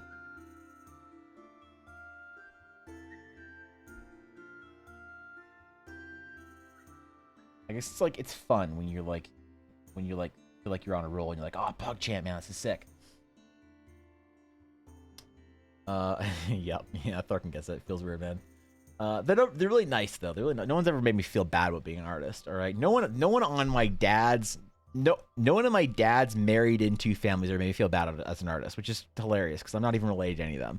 They're super nice and whatever. But like people in my family think it's like that. That's when I've gotten the like, oh, that's cute treatment or whatever, you know. On like yeah, like my I remember very like.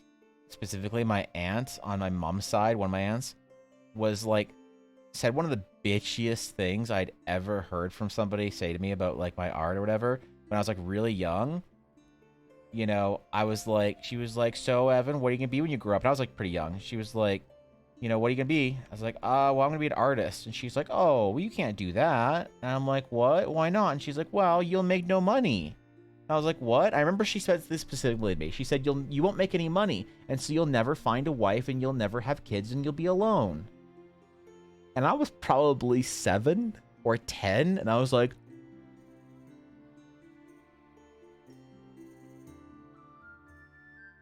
really? And she's like, yeah. I'm like, but I like drawing. She's like, well, you better find something else that you like. She's something like you should find something else you like, or you need to find something, or you better find something else you like.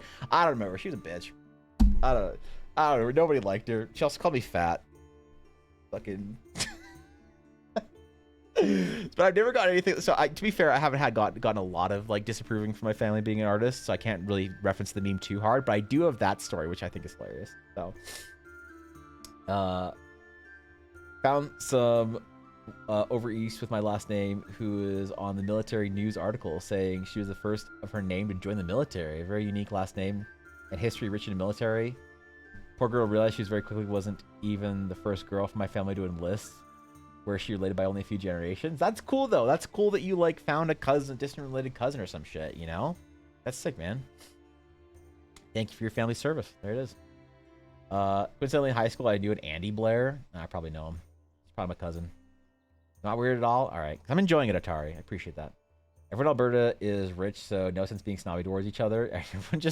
Everyone in the oil patch just makes oil money, right? Dudes come down after work, like roughnecks that work like in the patch, like fucking lifting pipe and pumping fucking oil and shit. They all make like 200 grand a year. Just come down to Calgary or Edmonton and buy magic cards and alcohol. Oh damn! Thankfully, I'm still don't expect anything of me. Yeah, that 5 head. 5 head. That's the truth, man. 10-year-old Evan. Well, sacrifices must be made. The art must go on. I didn't ever think I was gonna do anything but art. Like I had other tempting paths. Like I really had to consider whether I wanted to do physics in any sort of meaningful way. But I feel like being a physicist in some way, you have to be extremely lucky to actually do physics is interesting. So the possibility of success was so small, and I don't think I'd be happier than I would doing art. Because I believed in this. I think I don't want to say it's a toxic idea, but like an idea that I don't agree with, but I respect and empathize with. When I hear people say that they love art, so they don't want to do it as a profession because they love art. They don't want to take the fun out of art by making it a job. I worried about the same thing too when I was in high school. I was like, am I making a mistake? Am I going to risk losing my passion when art becomes a job? And then I realized that that's like not an issue if you figure out your life, I guess. You know, it's like if your passion being a job makes it you lose your passion in it, you're fucking up. You're doing your job wrong. You've got yourself into a pit or a hole or a situation whereby someone or something can suck your passion for art out in the name of work, then you fucked up.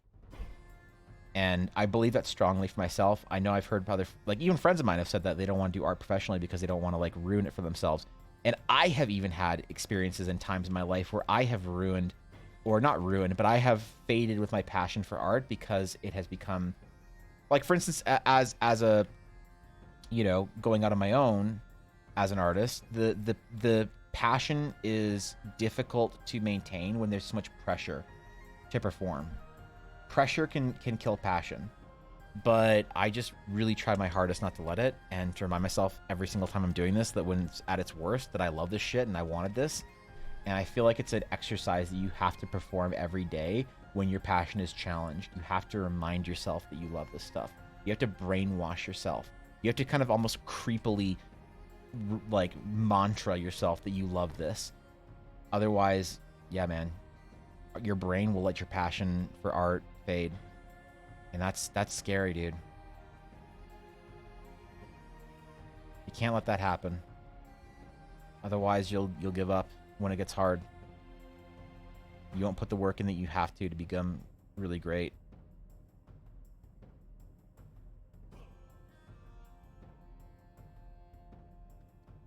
Not that anyone should listen to me. I'm just a monkey making art. But I have learned a few things. That's the way I see it anyway. But like I said, I empathize and understand when people say they don't want to like do something professionally because they don't want to lose their passion in it. Because I remember feeling that way too. It's like it is a difficult choice you have to make as an artist, but I think it's easy once you really commit to it. It's like, what else are you gonna do if not make your art? Where are you gonna go work in insurance? Make a lot of money, but still.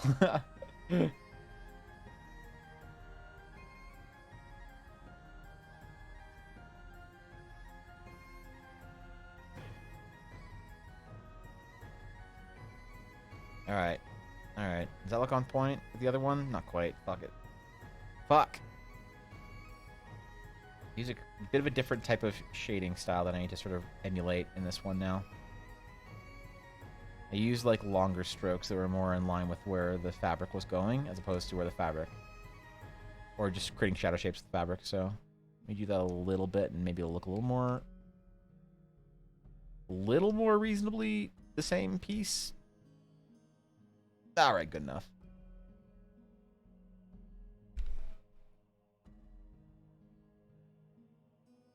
Also, nothing wrong with working in insurance. I'm using it as an example because it's a meme. Calm down.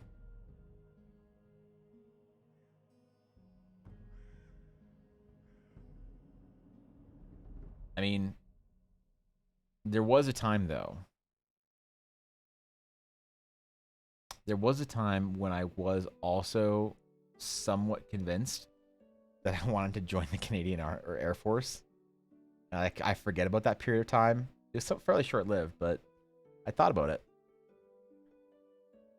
Decided on art, though, because I was not medically able to join. And I was like, well, there goes that. I had really bad health problems in my early 20s and late teens.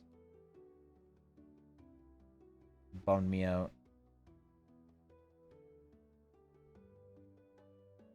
I just like forgot about it. I just like unlocked a memory just now. That's kind of funny.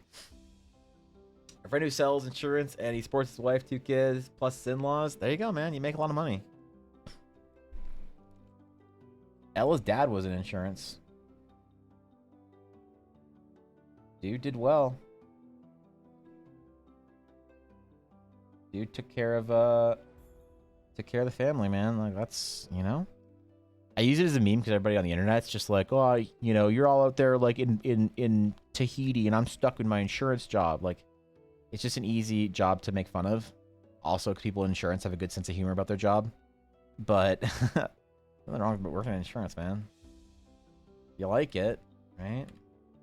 Not everyone has to be this dramatic artist where they follow their passions into their career. Sometimes you can live a really fulfilled life and work a job and separate those two things as like you like your job and that's good enough. It doesn't have to be a fucking passion.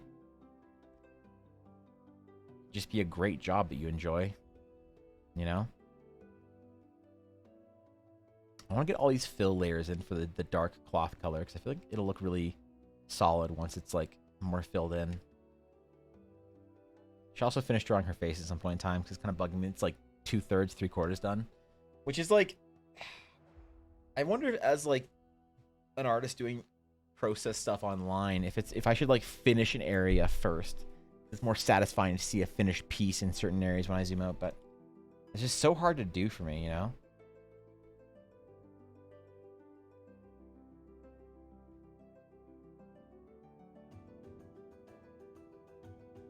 I just heard unit. What the fuck? I just heard unit jingle. I did not realize she was still up here. It's right there on Ella's chair. Okay. I could have sworn she was downstairs.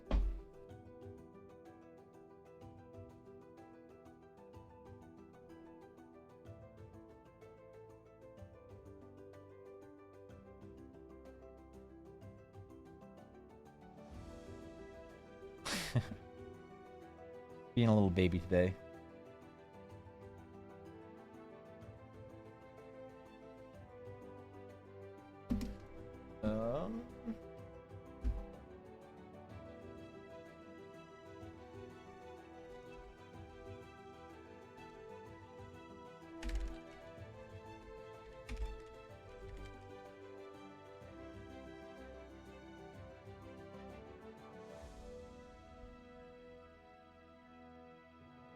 Okay, we're good.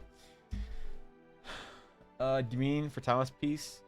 Because I have seen both on the side, people who hyperfocus and people who jump around. I just wonder like what's a more satisfying experience, right? Because like on an art level, I never really get a lot of shit. People don't usually come into my chat and start trying to like backseat art me. Maybe it's because I'm just so fucking good they feel like they're intimidated to.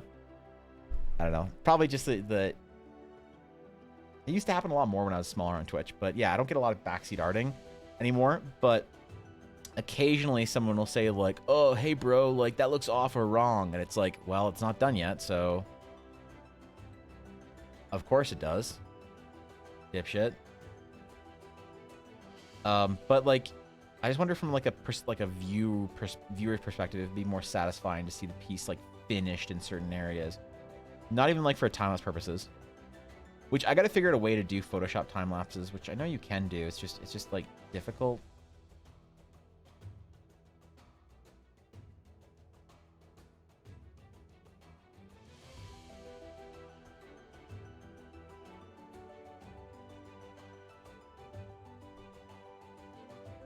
I don't know. I'll figure it out. I think there's an app or something I can use.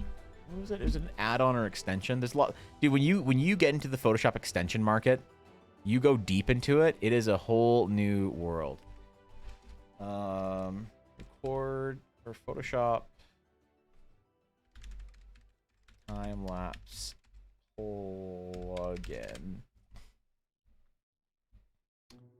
I create a time lapse in Adobe Photoshop. Is this it? Let's see. This man's attractive enough for me to care about his opinion. For you guys, the pandemic kind of made 2 me years lose ago. a little bit of inspiration, and I sort of had to take some time to myself before coming back to editing video and making these tutorials. But I am back, so there'll be some new stuff out soon. Is this a plugin? And we're going to start with a tutorial on how to process time-lapse clips by using Photoshop rather than a video editing program like Adobe Tell me. Premiere, Oh, After shit. Effects, Final Cut, you name it, Resolve. I shook it. This is going to be how to export those time-lapse clips using just Photoshop. It is super simple. It's probably the most simple method I can think of for exporting a time-lapse clip.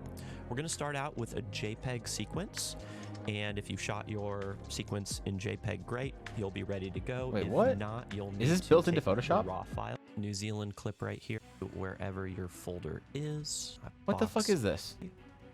All right, so here is our time-lapse sequence in Photoshop. If you've used Photoshop a bunch, you'll notice there's something new here. It opened up our timeline here at the bottom of the screen. This is for Yes. video, for time-lapse, For animation, for yes. image sequences, and you'll notice it says video group right here in Correct.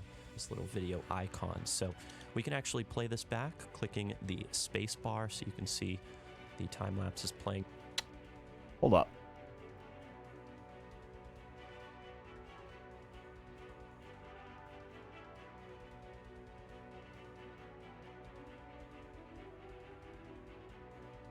What is this nonsense?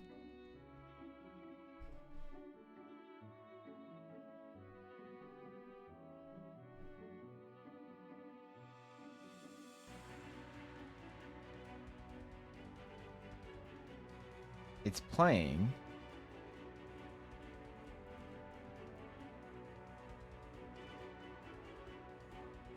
You can't just automatically use this timeline, right? Making time-lapse of images you took. Yeah, I know, but like, does it automatically? Is there a way to? What I'm wondering. So I know how to use this.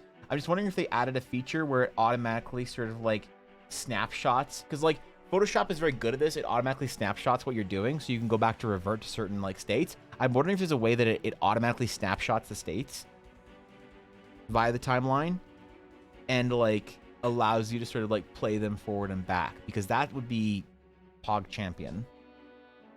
I don't think so. All right, whatever.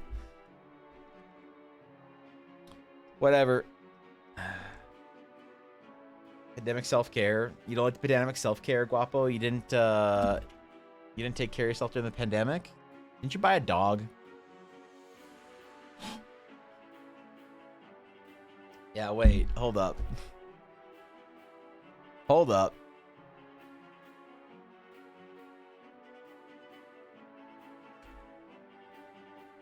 We gotta talk about this. And now in Curito, not sure in Photoshop. I know there's a plugin that you can get.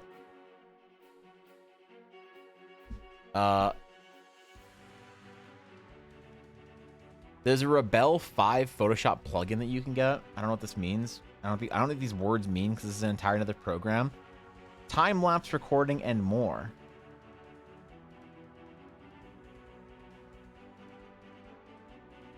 So I am aware that you can do this with a plugin, but I think you need to pay for the plugin.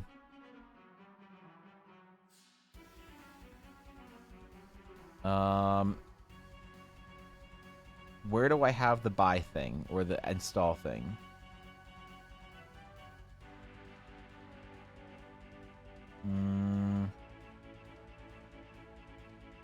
It's probably on here somewhere.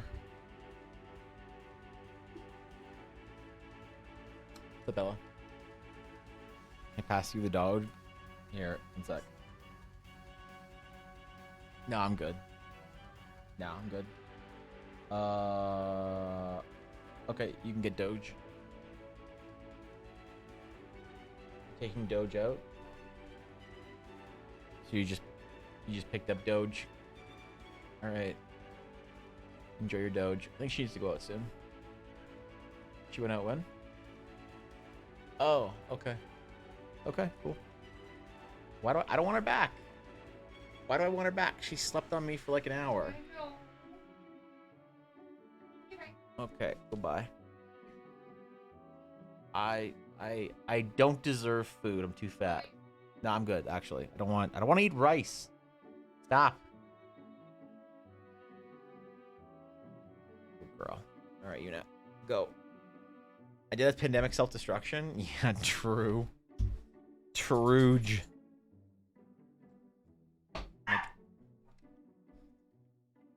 Can't believe we bought dogs, Guapo. What were we thinking?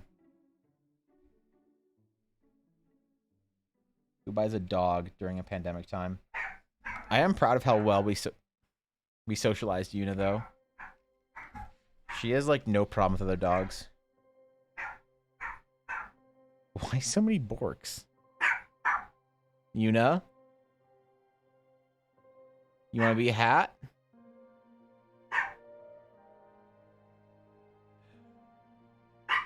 Okay, she's good, I think.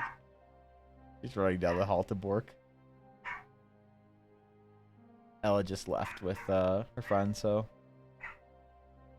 she heard door close. It's very scary. Una does not do well with strangers. That's one thing about it. She socialized with dogs really well, but for people, she's a little bit skittish sometimes.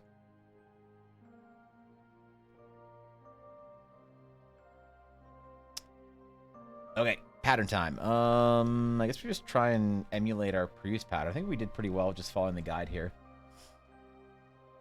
So we really limited my career, but I do love him. What do you mean limited your career? Just, I don't know.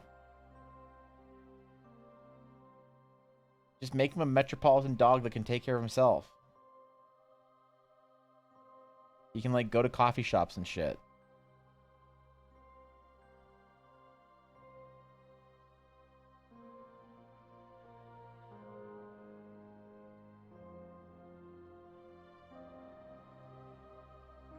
Stresses of owning a dog, man. Ooh, that's a fast mute button. Whew. These allergies, man. I've been sneezing all week. Been using Ella's, like, super allergy medication.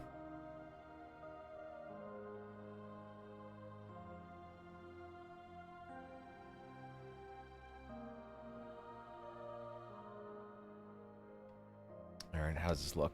Okay, that's about right.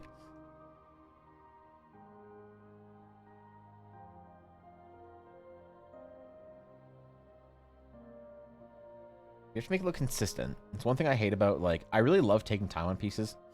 I know it's a meme. But I do find it frustrating sometimes when I come back and I feel like my rendering style or my design style or just something has changed.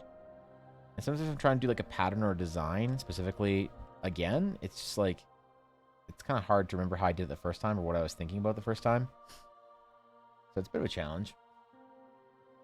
Doesn't make it impossible, it just makes it difficult.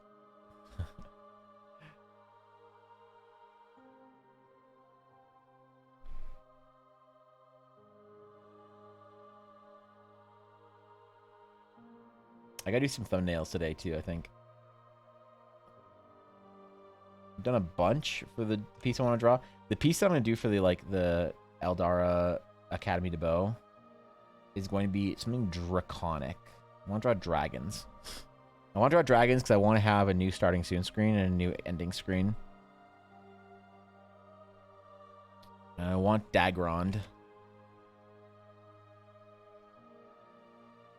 If I just draw Trogdor again, it's over for me.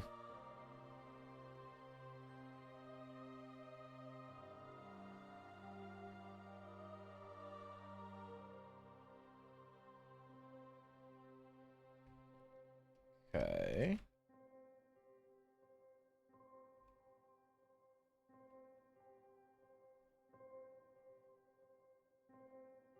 No, it's a bad thing though, I guess. It's just I think once you've drawn Trogdor a couple times for your world, whenever you try and draw dragons, because you don't want to figure out what a dragon looks like, actually, in your fantasy, you start committing. I'm just having a hard time, like, deciding. I feel like dragons are going to be such an important part of the fantasy that I don't want to, like, mess it up, you know? I'm so bored with what modern dragons are in so many ways.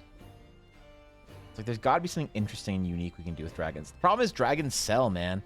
Dragons are just on their own doing dragon things. You can have dragons be the exact same boring replicas of whatever fantasy you saw when you were 12 years old, and people are still happy about it. No one really wants anything new with dragons. They just want dragons. One of those things, one of those like fantasy trope archetypes, characters, design styles, whatever it is, people just want more of.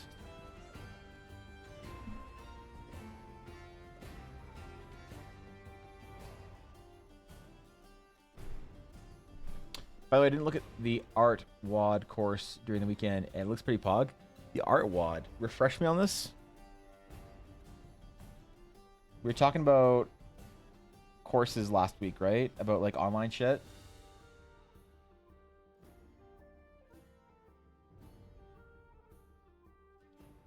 What specifically were we looking at for this?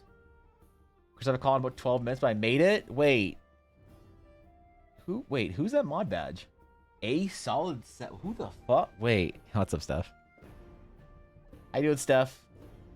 Steph, I have a question. Are you working too hard? I'm worried. I'm worried that you're working too hard recently. I'm concerned for you. We need to have a quarterly meeting. You can pencil me into your calendar so we can talk about the amounts that you're working versus playing video games and just enjoying your fucking life. As your friend, I have concern for your happiness.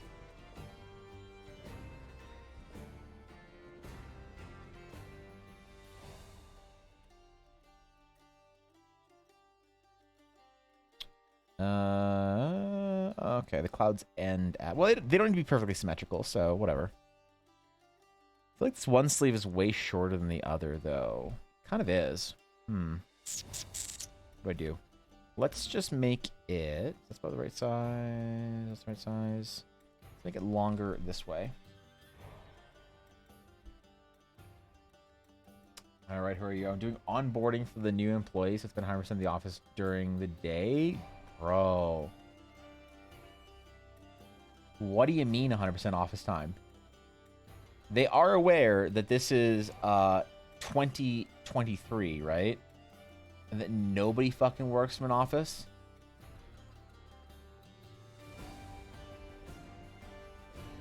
Corporate is aware of this concept, right? It's concerning that they, you know...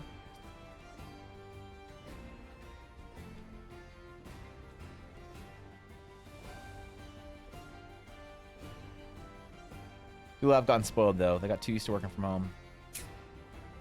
Too used to avoiding meetings, to working in their underwear. Online course very similar to what I'm doing on the Art Study group where it gamifies the weekly time. Right, the game. Okay. Yeah. All right. Heard about it in Adam Dust videos. Wait, Adam talked about it? In which video? Yeah, I keep glancing over and seeing myself. I don't like to look at myself when I'm streaming. Makes me self-conscious for some weird reason. I glance over and I see myself just like goblin mode. I need like a posture adjuster or something to like suck me back into my chair. You know, while I'm painting so I can paint full arm out. Like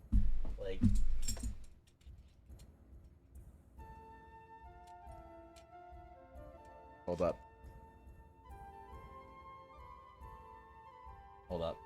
This might be dangerous. So try this at home. Actually, try it at home. I don't care.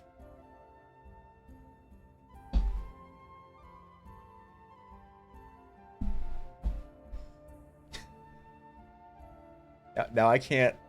Now I can't go forward. A seatbelt? It's a belt. It's my belt. I put my belt on my desk the other day. Is this a good way to correct posture?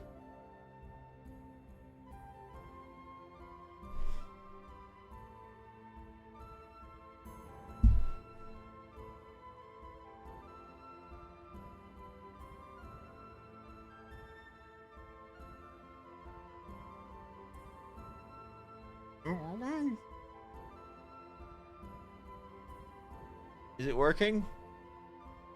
I feel like my posture is better. I'm gonna have... This is a mistake. This is definitely a mistake. This one's a mistake. Okay, I need a bigger. I need like 2 belts. I need to put. I have like 3 of these belts with the buckle like this, so I could like try and connect them, and make some like posture. Actually, hold on. Hold on. Hold on. Hold on.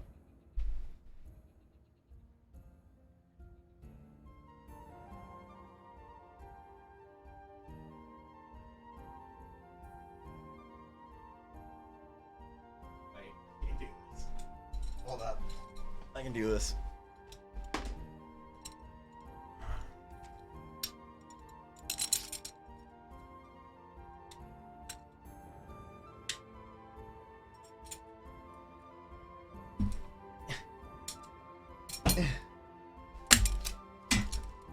Okay.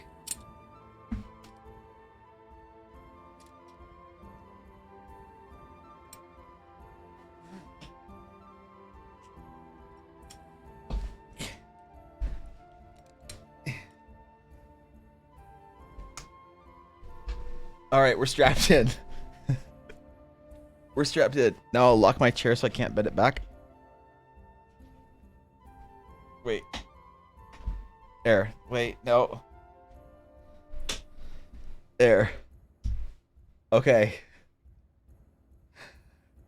All right. Hold on. I can just actually sit up straight in my chair. Okay. All right. All right. Okay. This is good. This is good. We're good, right? Yeah. Okay, we're good, right? Perfect. This obsession with belts. And no one will Has it know. gone too far? No one will know, Viddy. All right? No one will know. Thank you for 100 bits. And I can paint like a proper artist with proper posture. If I want a proper posture, I should probably get one of those fancy Herman Miller chairs, though, right? With like arch support and shit and lumbar protective defenses and whatever. This hurts my core, man. I'm not used to sitting up straight. Ah, God. It doesn't hurt if I don't put pressure on the seatbelt. Yeah, I think we can buy Herman Miller anyway. Why? Why can't we buy Herman Miller? Do they get shut down? Aw, man. Fuck. They go bankrupt? Is there a better brand? I buy fancy chair when belt do good. That's true. I mean, like I can't get I can't get off of my chair now. Right?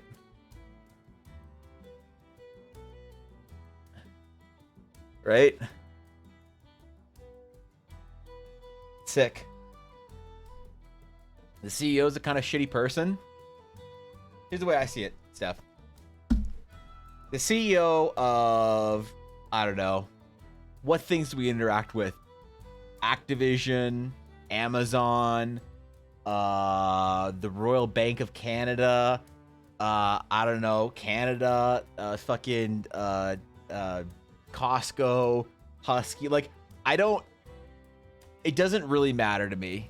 I don't have like a moral sense when I'm buying shit. I'm like, is this a good product or not? Because I feel like as soon as you go down the rabbit hole of like, oh no, this game company or this product or this whatever has like a shitty person working at the top, it's like, is there an alternative?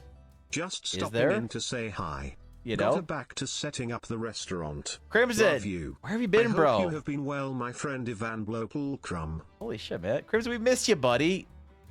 Seriously, bro, we missed you, man. Thank you for the 25 months of Tier 3, bro. Seriously, Crimson, if you can't come to streams, you don't have to, like, keep your sub, bro. Like, I get it. You're busy. You're doing shit. I get it, bro. Thank you for the sub, though, man. You know? Thank you. Seriously, for real. Damn, man. All right. You go do what you gotta do, man. I don't want to keep you here. So, thank you. Have fun. We're cheering for you, bro. Miss you. Shit. Yeah, all right. See you, Crimson. I hear the video that went viral was super shitty. I don't know, man. Like, here's the thing. This happened like during the Hogwarts Legacy Only thing. the safest streams here on EBA. Wear your seat belts while in racing chairs when operating your Cintiq for safety. Dude, I'm going so fast right now. You have no idea. I'm strapped into my racing chair. All right. Thank you, 100 bits.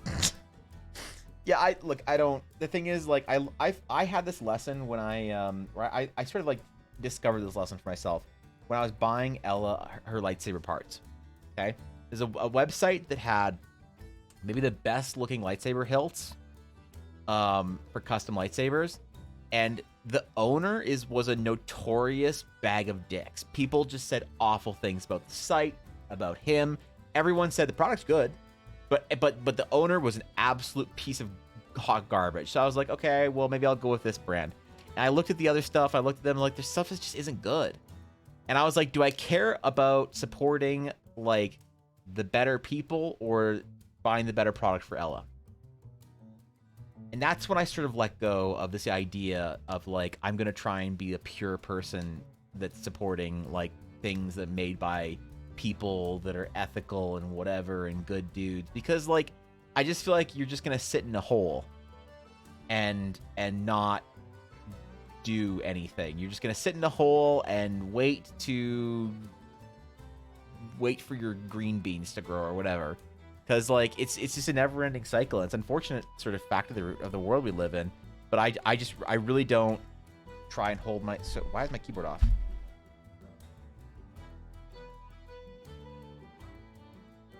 Wait, why is my... Did I turn my keyboard off? Uh-oh. Why is the Bluetooth button flashing? What'd I do?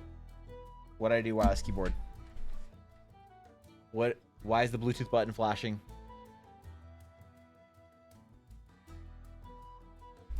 Uh-oh.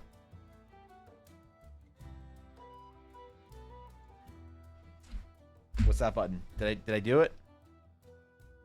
I did it. Hey. Anyway, because I feel like no matter what, you just can't get away from the like corporate evil. So to try and hold yourself to some sort of standard where everything you do is going to be like this moral whatever decision on supporting only the best like small businesses and stuff, it's like, well, it's very difficult to say that you're like a moral person that only supports good corporations when you're saying that on Twitter, sent from iPhone. That you bought on Amazon. It's like, okay, chill. So I don't know. That sucks if like the Herman Miller dude's a dick, but if there's a better chair out there, great. But if that's the best chair out there still, then I'll get the Herman Miller, man. As much as I would like to not, I'll buy the best thing to support my back eventually.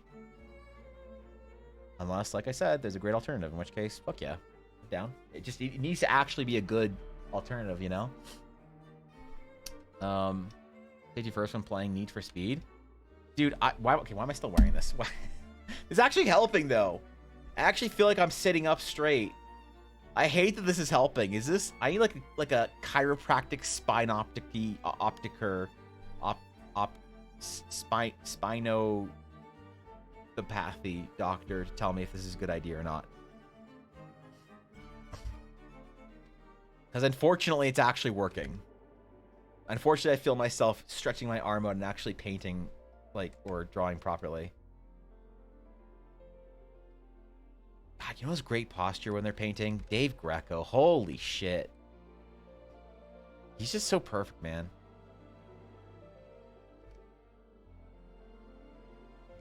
He has such good form when he's painting.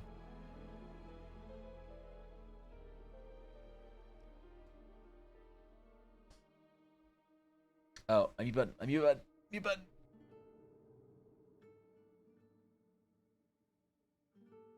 That was almost bad. I couldn't stretch for it to my mute button. Woo. We're good.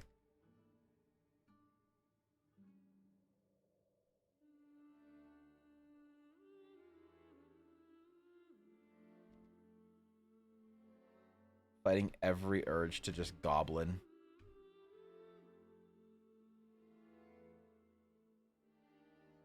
It's hard, but we're getting there.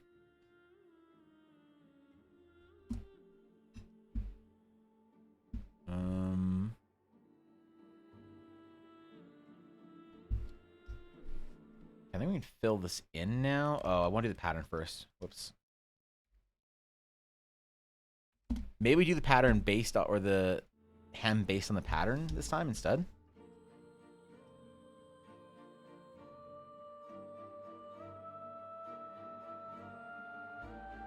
Pattern brush is right here.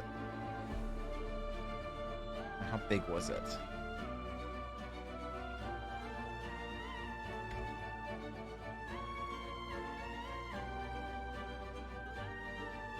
There we go. 50 points.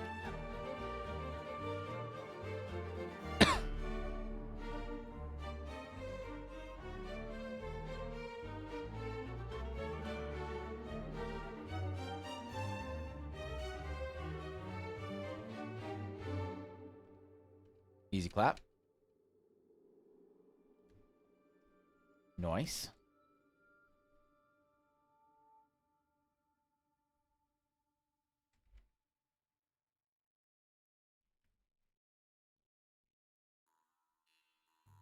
Wish was more in perspective, but when it comes to patterns, we kind of have to let... Oh, this dog. We kind of have to, like, take what we can get here.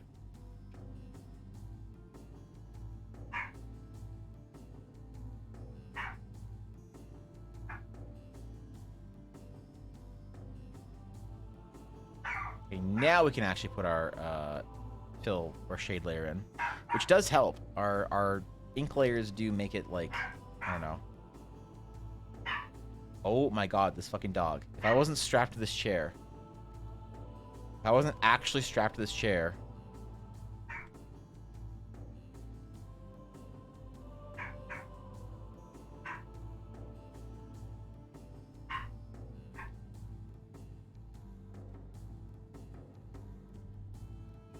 Now we get a little more balance out of this entire piece. Fork. Okay, one sec. One sec. I'm closing the door. Closing the door. Actually, fuck it. I need to go take her for a walk or something.